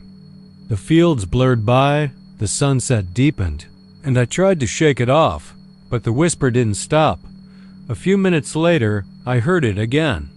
Same words, same voice, except this time it came from my passenger seat, low and hoarse, like someone sitting right next to me.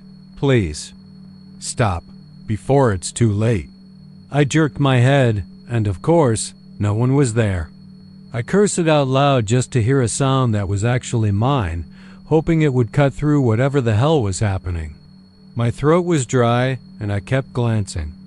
In the rearview mirror, half expecting to see someone crouched in the back. Then I noticed something that froze me in place. Up ahead, through the thin line of trees, was the silo. The same one. It was impossible. I'd been driving straight for at least 10 minutes. There were no loops, no turns, no backtracking. Yet there it was, leaning in that same field of bare dirt, the paint peeling in the same patterns. I slowed down as I approached, my pulse pounding. In my ears, this time, the whispers were louder, urgent. Stop the truck. Get out. You have to see. The sound didn't just come from outside anymore. It was in the cab, in my head, pressing into my skull like fingers digging into clay. Stop. The truck. Stop the truck. Stop the truck. I was shaking now. My hands, my legs, everything. But I kept going, telling myself there was no way I was stopping out here in the middle of nowhere. Not for some trick of the wind or whatever the hell this was. Pressed harder on the gas, but the road changed. One moment it was the same cracked blacktop. The next it was dirt and gravel, the dust kicking up behind me in thick clouds. My headlights flickered as if the battery was dying. And through that dust, maybe 30 yards ahead, I could see a figure. It was standing right at the base of the silo. Even from that distance, I knew it was me. Same jacket, same jeans, same crooked way I stand when I'm tired. But my double's head was tilted too far to the side, and I swear its mouth was moving. I slowed without meaning to, my foot easing off the gas like something had taken control. The whispers came back, only now they were layered. My voice speaking over itself, dozens of me talking at once, some begging, some sobbing, some screaming. The other me started walking toward the road, step by slow step. When my headlights hit its face, I almost lost control of the wheel. Its eyes were gone. Just smooth, pale skin stretched over where they should have been, and the mouth, it wasn't moving in words anymore. It was gaping wide, unnaturally wide, like it was trying to swallow something that wasn't there. Inside was nothing but darkness, blacker than night, a darkness that felt deep enough to fall into and never stop. I slammed on the brakes. The truck skidded, throwing dust in all directions. When I blinked, the figure was gone. The field was empty. Again, I don't remember turning the truck around, but I was suddenly speeding back the way I'd come, gripping the wheel so hard my knuckles ached. My headlights bounced over the road, and I kept telling myself to just get back to the highway, back to somewhere with lights and people and noise.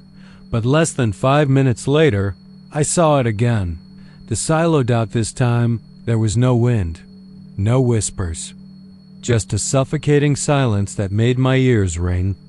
I slowed to a crawl without even realizing it, and then I heard breathing. Not mine. It was deep and slow, coming from the back seat. I didn't want to look. God help me, I didn't want to look. But I did. Something sat there, hunched forward, its head inches from the back of my own.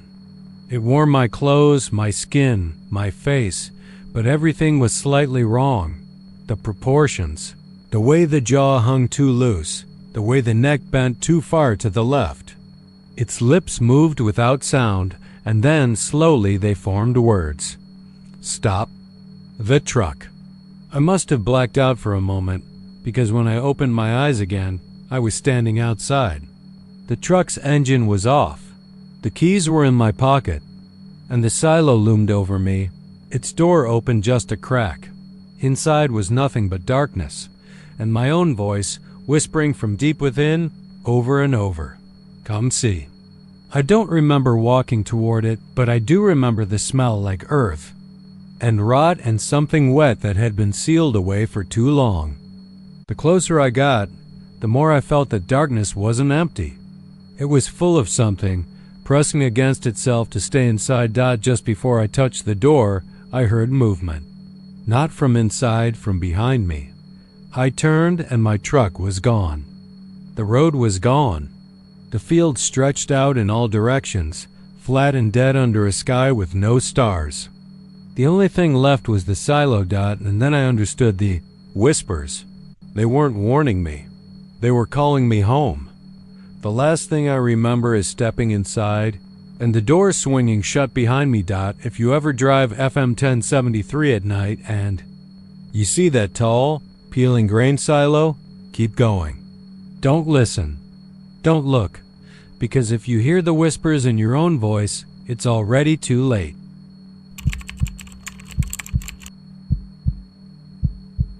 I was coming back from Abilene late one August night, cutting through the kind of Texas backroads, where the stars are thick and the only light is whatever your high beams can catch. The air was heavy, still clinging to the heat of the day, but with that dry edge you get out west, dust baked into the wind, carrying the faint smell of mesquite and sunburnt grass. FM 604 runs between a string of small towns most people only see on a map if they're lost. And that night I was the only one out there. I'd left my cousin's place later than I meant to. We'd sat on his porch drinking Lone Stars and listening to the cicadas saw the air apart, and by the time I realized how dark it had gotten, it was already pushing 11:30. I had about 40 minutes ahead of me before I hit my own driveway.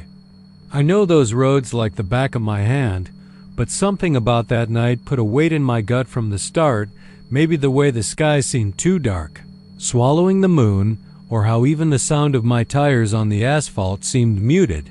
10 miles out from town, I saw a dot at first, just a shape in the road, dead center in my lane. My high beams picked it out from maybe 100 yards. Black low to the ground. I thought it was a hog at first. There's plenty out here, and hitting one could total your truck. I eased off the gas, hand hovering over the horn, eyes fixed. On it as the distance closed, it wasn't a hog, it was a dog. Big, lean, jet black, its coat almost glossy under my headlights. It was standing perfectly still, head up, eyes locked right on me. And when I say locked, I mean it like it wasn't just watching a truck coming down the road, but watching me specifically. I slowed to a crawl. Out here, dogs in the road aren't. Rare somebody's cattle dog wanders too far. Some half-feral mutt follows a scent trail, but they usually bolt the second they hear an engine. This one didn't move. Didn't even flinch when I hit the horn. Instead, something strange happened. The closer I got, the dimmer my headlights seemed to get. Not like they were flickering or failing, but like the light just wasn't landing. Right. The dog's black coat seemed to swallow it until all I could see were its eyes. They caught the light in a dull, flat way, not the bright reflection you get from a normal animal's eyes. but a cold, dead glimmer like tarnished metal. I stopped about 20 feet away. The dog didn't move an inch. My hands tightened on the wheel without me meaning to, my breath coming slower. And there was this pressure in my ears, like when you're deep underwater, and the night seemed to get quieter until it was just me and that dog and the hum of my idling engine. I thought about driving around it, but FM 604 is narrow and the ditch on either side is deep. I'd risk rolling the truck if I tried, so I tapped the horn again. Louder this time. Nothing. Get out of the road, I muttered under my breath, and for some reason that made my skin crawl. It felt like I was talking to a person. I don't know how long we stared at each other. It felt like minutes, but it could have been seconds. Finally, I eased my foot onto the gas. If it wouldn't move, I'd inch closer until it had to. The second my front bumper crossed the halfway mark of that 20 feet, the dog's head tilted not much, maybe just an inch, but enough to make my heart kick. And then its mouth opened. Just slightly. Not a snarl, not a bark. It didn't even breathe heavy. Just this slow, deliberate parting of its jaws, showing teeth that looked too long, too narrow. That was enough for me. I swerved right, keeping my tires just on the edge of the asphalt, the ditch yawning a foot away. As I passed, I glanced out the window. The dog turned its head to follow me. Its body didn't move, its neck just rotated, smooth and steady. Like there was no bone in it at all. When I checked my mirror, it was gone. No trotting off into the brush, no silhouette fading in my taillights. 1 second it was there, the next the road was empty. I drove the next 10 miles gripping the wheel hard enough to hurt. I told myself it was just a stray, some weird trick of the light, maybe headlights refracting off dust in the air. But my chest stayed tight the whole way home. I didn't even tell my wife about it when I got in. Just took a shower, crawled into bed, and tried to sleep. I couldn't. Every time I closed my eyes, I saw those dull metallic eyes and that slight tilt of its head, like it knew something I didn't. 3 nights later, I saw it again.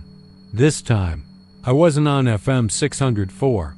I was 2 blocks from my house, coming back from the gas station with a 6-pack. I turned onto my street and my headlights washed over its same dog, standing dead center in the middle of the asphalt, facing me. Same glossy black coat, same unnatural stillness. Only now, I knew for sure, because when I stopped the truck, it stepped forward. 1 step, slow and deliberate, like it was testing the ground. And my headlights dimmed again. I sat frozen, my breath loud in the cab.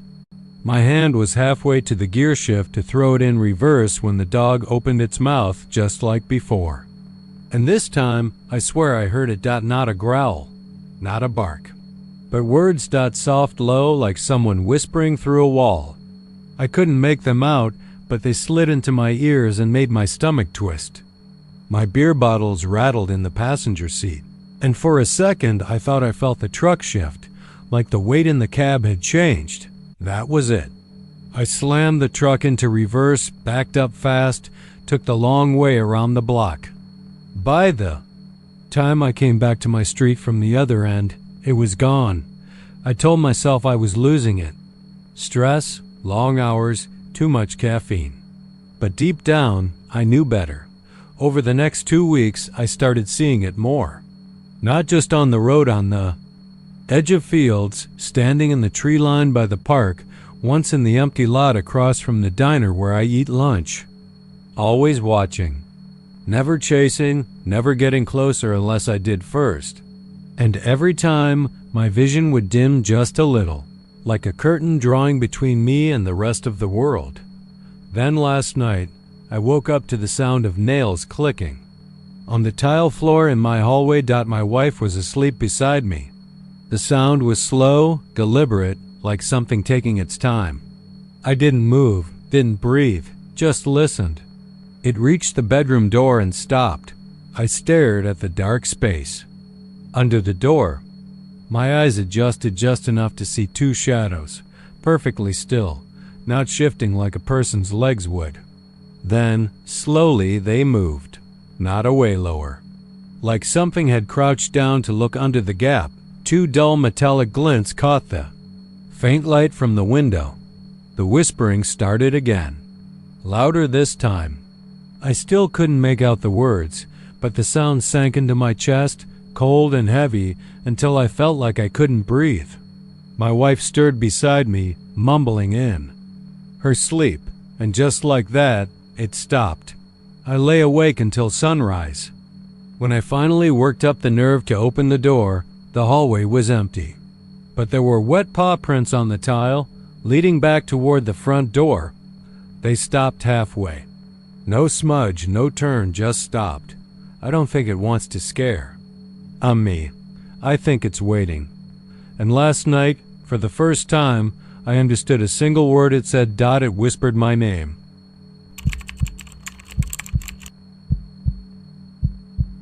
I was driving west out of Wichita Falls on 287, late afternoon, the sun hanging low and blinding in the driver's side mirror.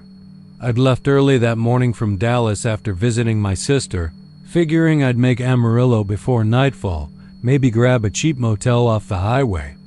I'd driven this route a dozen times before, and the road had that familiar rhythm, long, straight stretches broken by the occasional curve, small farm-to-market turnoffs, and tiny towns that blink past before you've even read the population sign. But somewhere between Electra and Vernon, something caught my eye that made me ease off the gas. It was a road sign. Brand new, bright green, reflective letters that glowed under the fading light. It looked like it had just been bolted in. That morning, no dust, no weathering, not a single dent. It said, Ravenswood 12 miles. I sat up in my seat. I'd been through this stretch plenty of times, and there was no Ravenswood here. I knew every little dot of a town between here and Amarillo, Oklaunion, Harold, Chillicothe, but Ravenswood wasn't one of them. The arrow pointed left, down a narrow 2-lane road that cut between fields of dry, waist-high grass. I slowed to a crawl, staring at it as I passed. The sign felt out of place, too new, too sharp, like it hadn't earned its place on a Texas roadside yet. I drove maybe 50 more yards before pulling over to the shoulder. It was stupid curiosity. I told myself I was just killing time, maybe, finding some shortcut or old historical town I'd never heard of. I backed up, turned the wheel, and made the left onto the narrow road. From the first few yards, something felt different. I'd expected a farm road, maybe rough asphalt with faded paint, but the pavement here looked untouched. Deep black, smooth, with bright yellow lines as if a crew had laid it down yesterday. No cracks, no potholes, not even tire marks. On either side, the grass swayed in the hot wind, but the barbed wire fences that usually line these fields were missing. I drove for a few miles, expecting to see a ranch house, a barn, a mailbox, anything. Instead, it was just road, grass, and sky. The sun had dropped lower, making the grass look like an endless gold ocean.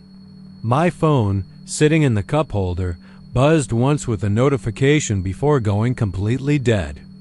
When I glanced at it, I saw the little no service icon. That wasn't unusual out here, but it was enough to make me glance in the rearview mirror. The highway was gone. I'm not talking about it being out of sight over a rise or hidden by the grass. I mean, there was no junction anymore, just the same smooth, black road stretching behind me into the horizon. I slowed to a near stop, my hands tightening on the wheel. My brain tried to explain it. Maybe I hadn't driven as far as I thought. Maybe the turnoff looped into itself, but there had been no curves, no turns, just straight asphalt. I kept driving. A few minutes later, I saw another road sign ahead. This one said Ravenswood to 4 miles. But unlike the first, this one looked old. The green was faded to a sickly mint color, the white letters streaked with rust. The hairs on my arms lifted. I rolled the window down to breathe, but the air was different here, still hot, but heavier, like it carried more weight. It smelled faintly sweet, almost like rotting fruit. I drove those last 4 miles with my eyes fixed ahead, telling myself there'd be a town, that maybe this was just some isolated farming community with a bad road back to the main highway. When I reached the third sign, it simply said, "Welcome to Ravenswood." Population, the number was gone. Scraped off. The road widened into what might have been the main street. Old brick buildings stood on either side, their windows dusty, the glass cracked but not shattered. Faded painted signs on the brick advertised goods no one sold anymore: ice, cold soda, farm supplies, hardware. A few had second-story windows with yellowed curtains drawn tightly shut. I slowed to a crawl, my tires crunching over bits of gravel and dirt that had blown onto the road. The wind had died. It was so still, I could hear the ticking of my engine cooling every time I stopped. Then I saw movement. Up ahead, maybe 50 feet, a man stood in the middle of the road. Tall, thin, dressed in what looked like old-fashioned work clothes suspenders. Over a white shirt, sleeves rolled to the elbow. He didn't move as I approached, just stood there with his hands at his sides. I slowed to a stop and rolled down the window. "Hey, you okay?" I called out. His head tilted slightly, like a bird trying to get a better look. His face was pale, the eyes so light they almost looked colorless. He didn't answer. I thought maybe he was deaf, so I raised my voice. "Is this Ravenswood?" I saw the sign. Before I could finish, he raised one arm and pointed down the street. His hand was long and bony, the nails too clean, too perfect. I hesitated, looking past him.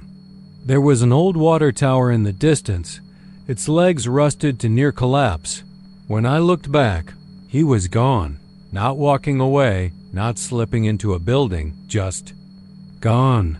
A wave of cold went through me, sharp and sudden, like stepping into a freezer. My pulse hammered in my ears. I told myself it was just a trick of the light, that maybe he'd stepped into the shadow of a doorway, but I couldn't shake the wrongness of it. Still, I put the truck in gear and drove toward where he'd pointed. The buildings thinned out, replaced by small houses with peeling paint and collapsed porches. Some had cars in the driveways, but they were the kind of cars you only see in museums' rounded fenders. Chrome bumpers, flat tires sinking into the dirt dot as I passed the last house. The road narrowed again.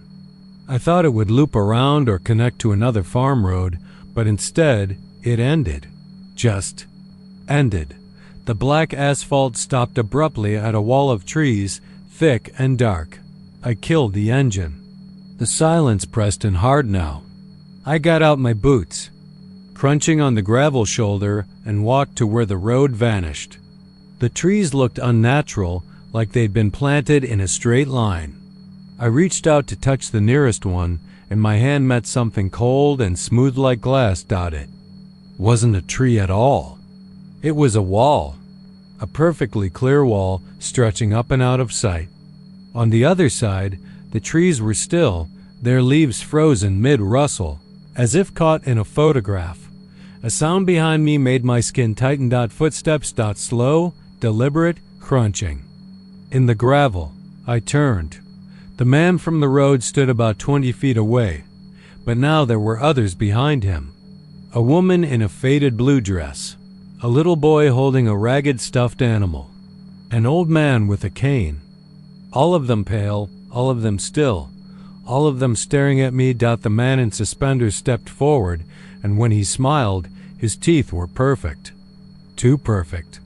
Like the nails. Like something made them, not born with them. "This is where the road ends," he said. His voice was deep and calm, but it didn't sound like it came from his mouth. It was inside my head. Stumbled back toward my truck, fumbling for the handle. I got in, slammed the door, started the engine.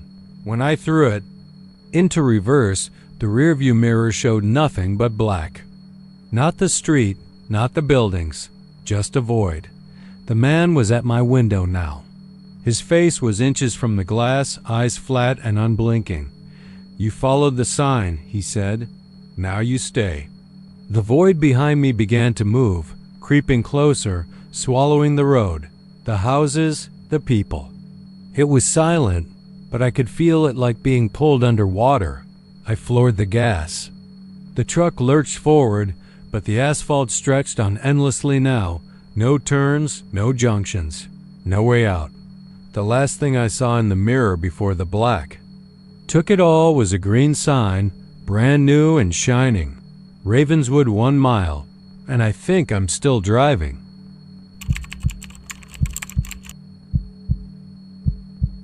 It was close to midnight when I hit the stretch of FM 174, about halfway between Bowie and Jacksboro. That's a dead kind of road, the kind where you can drive for 10 miles without passing so much as a mailbox. My phone had no service for the last half hour. The moon was a thin sliver, and the only light ahead of me came from my own headlights cutting through the dust in the air. I'd been driving back from a delivery job in Wichita Falls, part-time courier work I'd picked up to make ends meet, and I was already running on fumes from a long day. The radio was stuck between stations, giving me nothing but static and faint snatches of an old country ballad that kept breaking up. My thermos was empty, my eyelids felt heavy, and I was thinking about stopping at the next town for coffee. Though next town out here could mean another hour. That's when I saw him. Single set of hazard lights blinked faintly up ahead, barely visible against the blackness. As I got closer, the shape of a pickup truck appeared, pulled halfway onto the gravel shoulder. A man crouched beside the driver's side rear tire, one knee in the dirt, both hands working a lug wrench. I eased off the gas as I approached. Out. Here, at this hour, you didn't just blow past someone stranded unless you were heartless or paranoid. But I'd been on this road enough to know the rules. You stop for people, because one day you might be the one standing in the dark. Praying a set of headlights slows down. My tires crunched on the gravel as I pulled in behind his truck. I flicked on my hazards. "Evening," I called as I stepped out. My voice sounded too loud in the stillness. "Need a hand?" The man didn't answer right away. He kept working the lug wrench in slow, deliberate turns, like he hadn't heard me. I took a couple of steps closer, my boots sinking into the soft dirt. "Hey, buddy," I tried again. "You okay?" That's when he turned his head, and my stomach went cold. It was my face. Not just a vague resemblance, not a coincidence. The man crouched beside the truck was wearing my exact face. Same dark hair with a stubborn cowlick on the right side. Same. Faint scar under the chin from where I fell off a bike when I was 9. Same 5 o'clock shadow I'd been too tired to shave. The only difference was his eyes. They were dull, like glass. As if there was nothing moving behind them, I froze where I stood.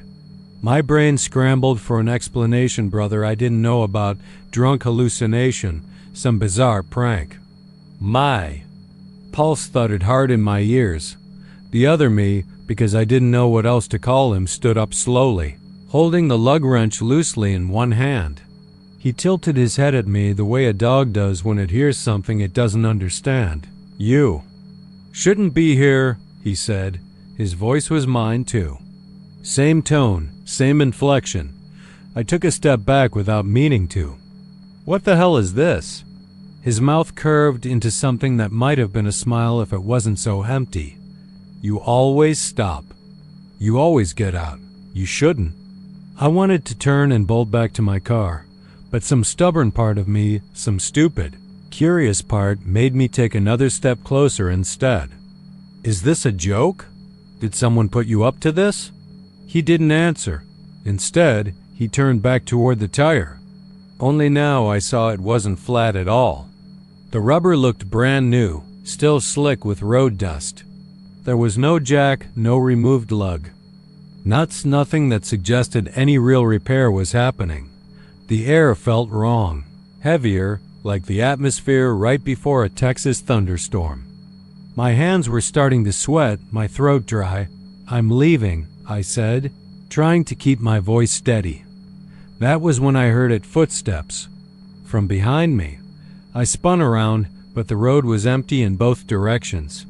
No cars, no movement, just the blinking amber glow of the hazards and the dark ribbon of asphalt stretching into nothing. When I turned back, the other me was gone, not behind the truck, not in the cab. Just gone. And that's when I noticed my own car door was open. My chest seized up. I bolted toward it, half expecting to see me sitting in the driver's seat. But the car was empty. My keys were still in the ignition. The only difference was my rearview mirror, which had been angled down like someone shorter had been looking into it.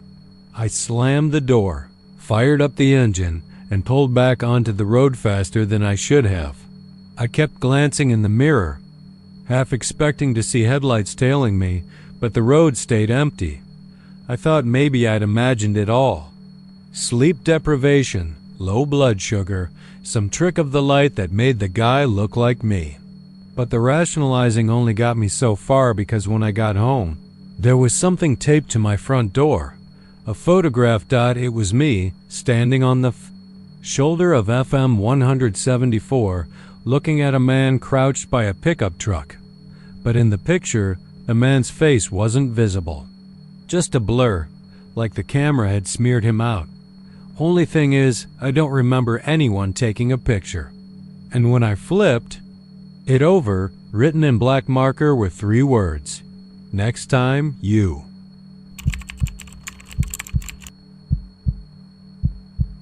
It happened in late September, right after one of those stubborn Texas summers finally loosened its grip.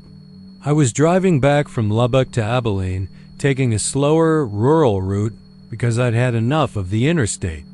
FM 611 wound like a thin scar through cotton fields and ranchland, and I liked the peace of it. By the time I hit it, the sky was already bruising into that heavy purple you only get in West Texas before night drops like a curtain. The air was cooler than it had been in months, but it still carried the baked, dusty scent of the summer that had just passed. I had my window rolled halfway down, arm resting on the door, the wind carrying a low hum through the cab of my truck.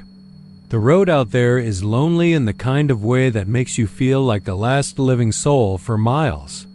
No street lights, no gas stations, no other cars, just fences lining the road like black stitching on an endless, dark quilt. About 15 minutes past the last cluster of mailboxes, I noticed it.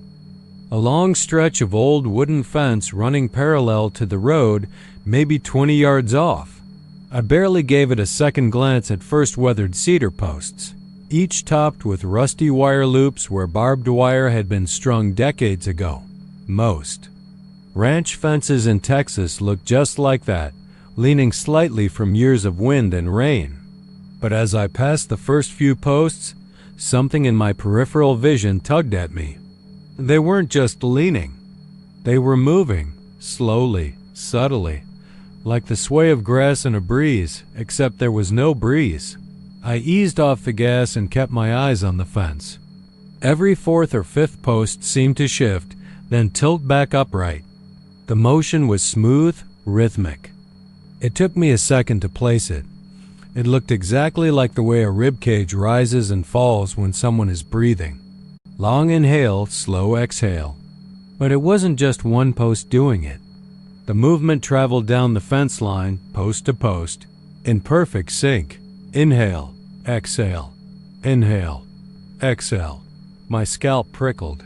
I told myself it was some trick of the eye heat waves still rolling off the ground, maybe, but the temperature had already dropped and the fading light wasn't distorting the horizon.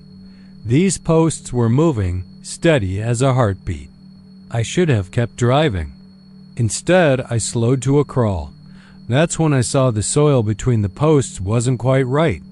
The ground along that stretch seemed softer, darker, almost like freshly turned dirt. It dipped slightly inward toward the fence, as if something beneath had pressed up from underneath and made a shallow ridge. A smell drifted in through the open window, faint but distinct.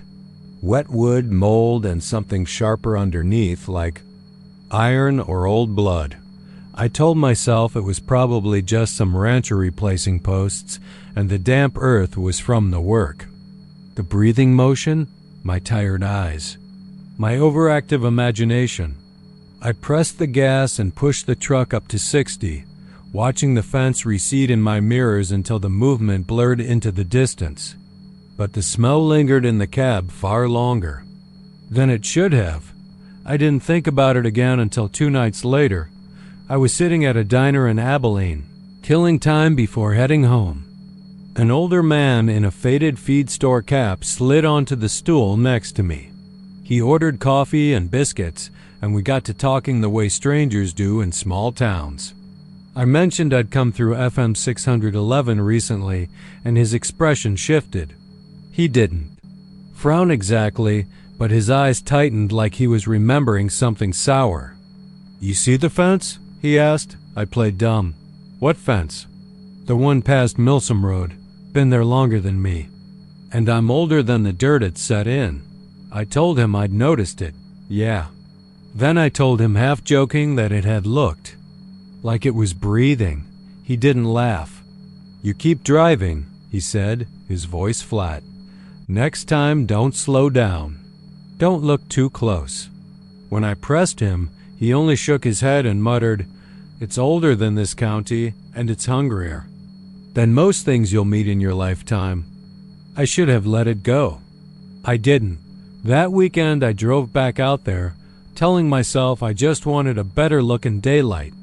I left early, but by the time I reached that stretch, the sky was overcast and dim, making the whole scene look like it was under a tinted glass dome. The fence was there, same as before, stretching on so far it seemed to melt into the horizon. I pulled over on the gravel shoulder and killed the engine. The silence out there was a living thing. No wind, no insects. Nothing but the faint hum of my cooling engine. The air felt heavier than it should, like it had weight pressing down on my shoulders. I stepped out, boots crunching on gravel, and walked toward the fence. That smell was back wet wood, mold, and iron, and it was stronger now, sharp enough to sting my nose. Up close, the posts looked wrong. Not just weathered wrong. Wood was ridged in a way that reminded me of muscle fibers under stretched skin. Tiny cracks ran lengthwise, but they didn't look like splits from drying. They looked like pores.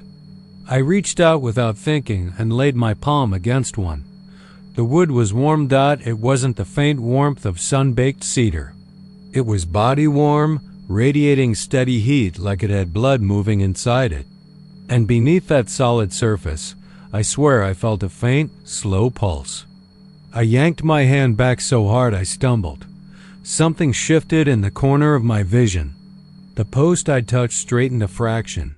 The next one along the line did the same, then the next. I took a step back.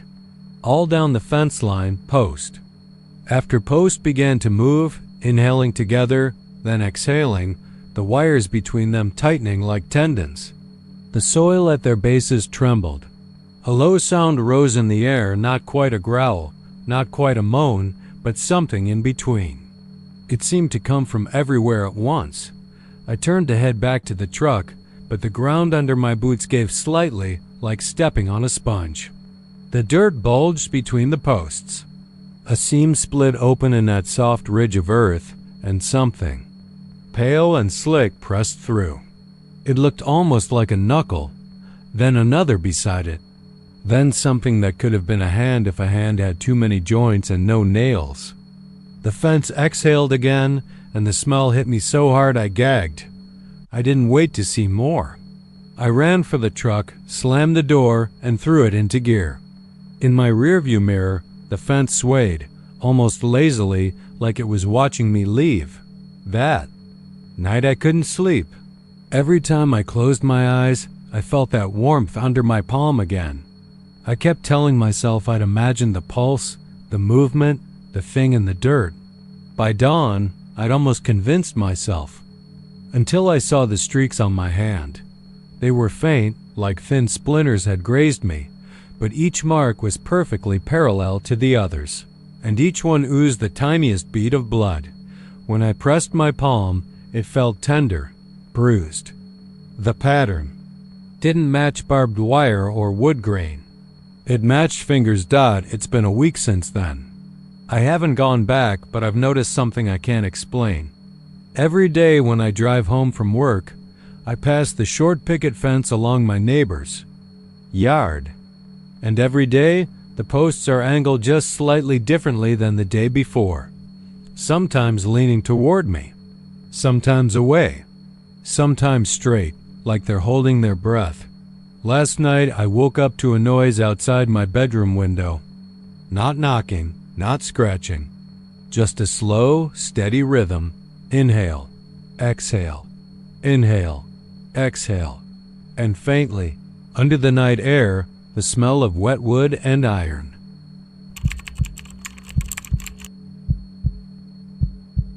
I've lived in Centerville, Texas, for most of my life. People who've passed through usually remember the gas station just off I-45, the barbecue place with the hand-painted sign, and maybe the big open fields on the outskirts where the grass looks like it's trying to swallow the fence posts.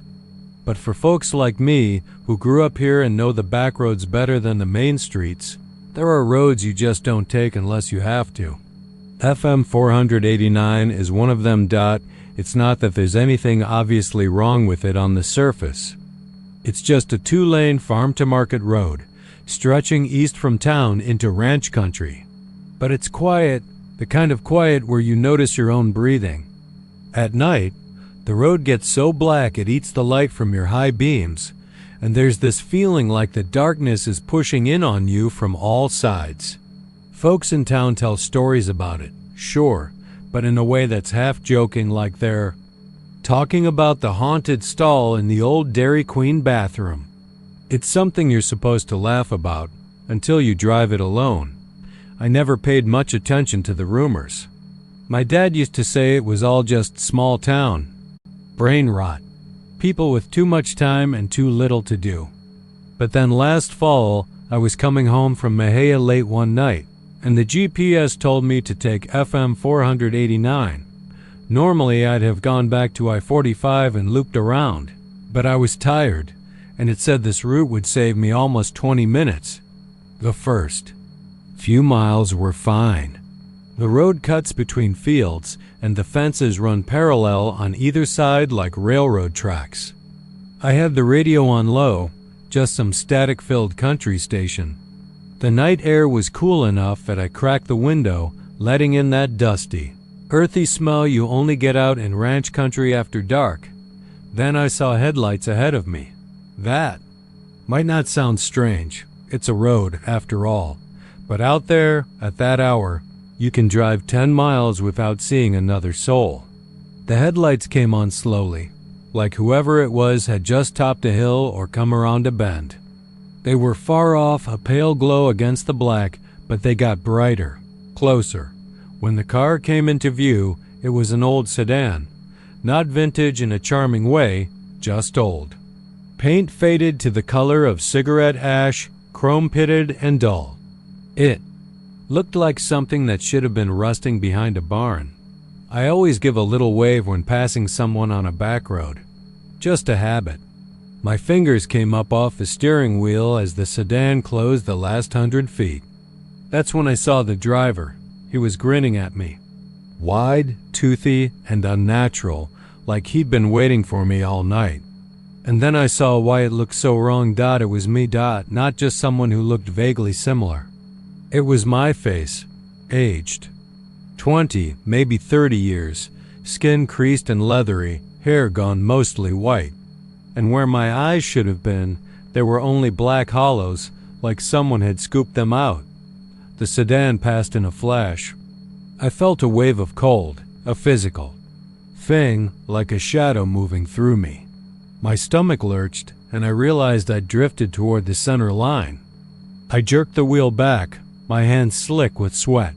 For the next mile, I told myself I'd imagined it, that the dim light and my own tiredness had made a stranger's face look familiar. But my heart wouldn't slow down. I kept checking the rear view, expecting to see those faded headlights shrinking away. Instead, the road behind me was empty. I don't remember deciding to speed up, but I must have. The needle crept past 60, then 70. The road was dead straight, but it felt like the dark was pressing closer. I switched the radio off. Couldn't stand the hiss of static anymore. That's when I noticed the smell that it was faint at first, like burnt hair. Then it got stronger, filling the cab until I had to breathe through my mouth. I checked the vents, thinking something was wrong with the truck. But the air wasn't hot and there was no smoke. It was just that smell, clinging to me like it had seeped into my skin. The road signs were wrong too. I passed one that said Centerville 8 miles, but it was on the wrong side of the road, facing the wrong direction. A few minutes later, I saw it again, same sign, same crooked bolt in the post. I told myself there had to be another road branching off somewhere that looped back, but I hadn't turned. I couldn't have. That's when the headlights appeared again. They weren't behind me this time. They were ahead. Same old sedan, same slow approach. Only now it wasn't on the opposite side of the road. It was in my lane, coming straight at me. I slammed the brakes, tires screaming. My headlights lit up the sedan, the cracked windshield, the dented bumper, and through the glass I saw myself again. Older, grinning, no eyes. But this time my mouth was moving.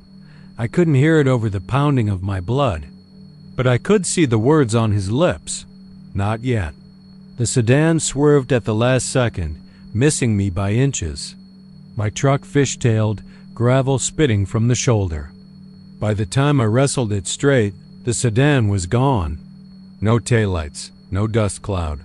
Just the empty road stretching ahead. I didn't take my foot off the gas until I hit the lights of Centerville. Pulled straight into my driveway and sat there. Engine running, trying to convince myself I'd been awake the whole time. That was 3 months ago. Since then, I've had dreams. Not nightmares exactly. They don't scare me while they're happening. But I wake up with my heart hammering and my hands clenched so tight my nails leave marks in my palms. In the dreams, I'm driving that same stretch of FM 489 and the sedan is always there. Sometimes behind me, sometimes ahead, sometimes beside me with the window rolled down so my older self can lean out and keep pace with me at 60 miles an hour, grinning that hollow grin. 2 weeks ago, I noticed something. When I look in the mirror now, my eyes don't seem the same. The pupils are a little larger. The edges of my irises are fading, just a bit, like the colors draining away. My hair, which has been the same muddy brown my whole life, has a streak of white at the temple. Last night I took a drive out past the gas station, toward the turnoff for FM 489. I told myself I was just going to the diner, that I wouldn't actually take the road, but when I got there, I slowed down. Looked at that dark ribbon of asphalt cutting off into the fields. For a moment, I thought I saw faint headlights way down the line. A dull, patient glow, waiting. I didn't take the turn. But I will, because I think I understand now. That wasn't just some ghost or trick of the dark I saw that night. That was me. Someday soon, maybe 20 or 30 years from now, I'm going to drive that road again. I'll see my younger self coming the other way, and I'll smile. I'll know it's time, and when I pass him, when I pass myself, I'll make sure the eyes are already gone.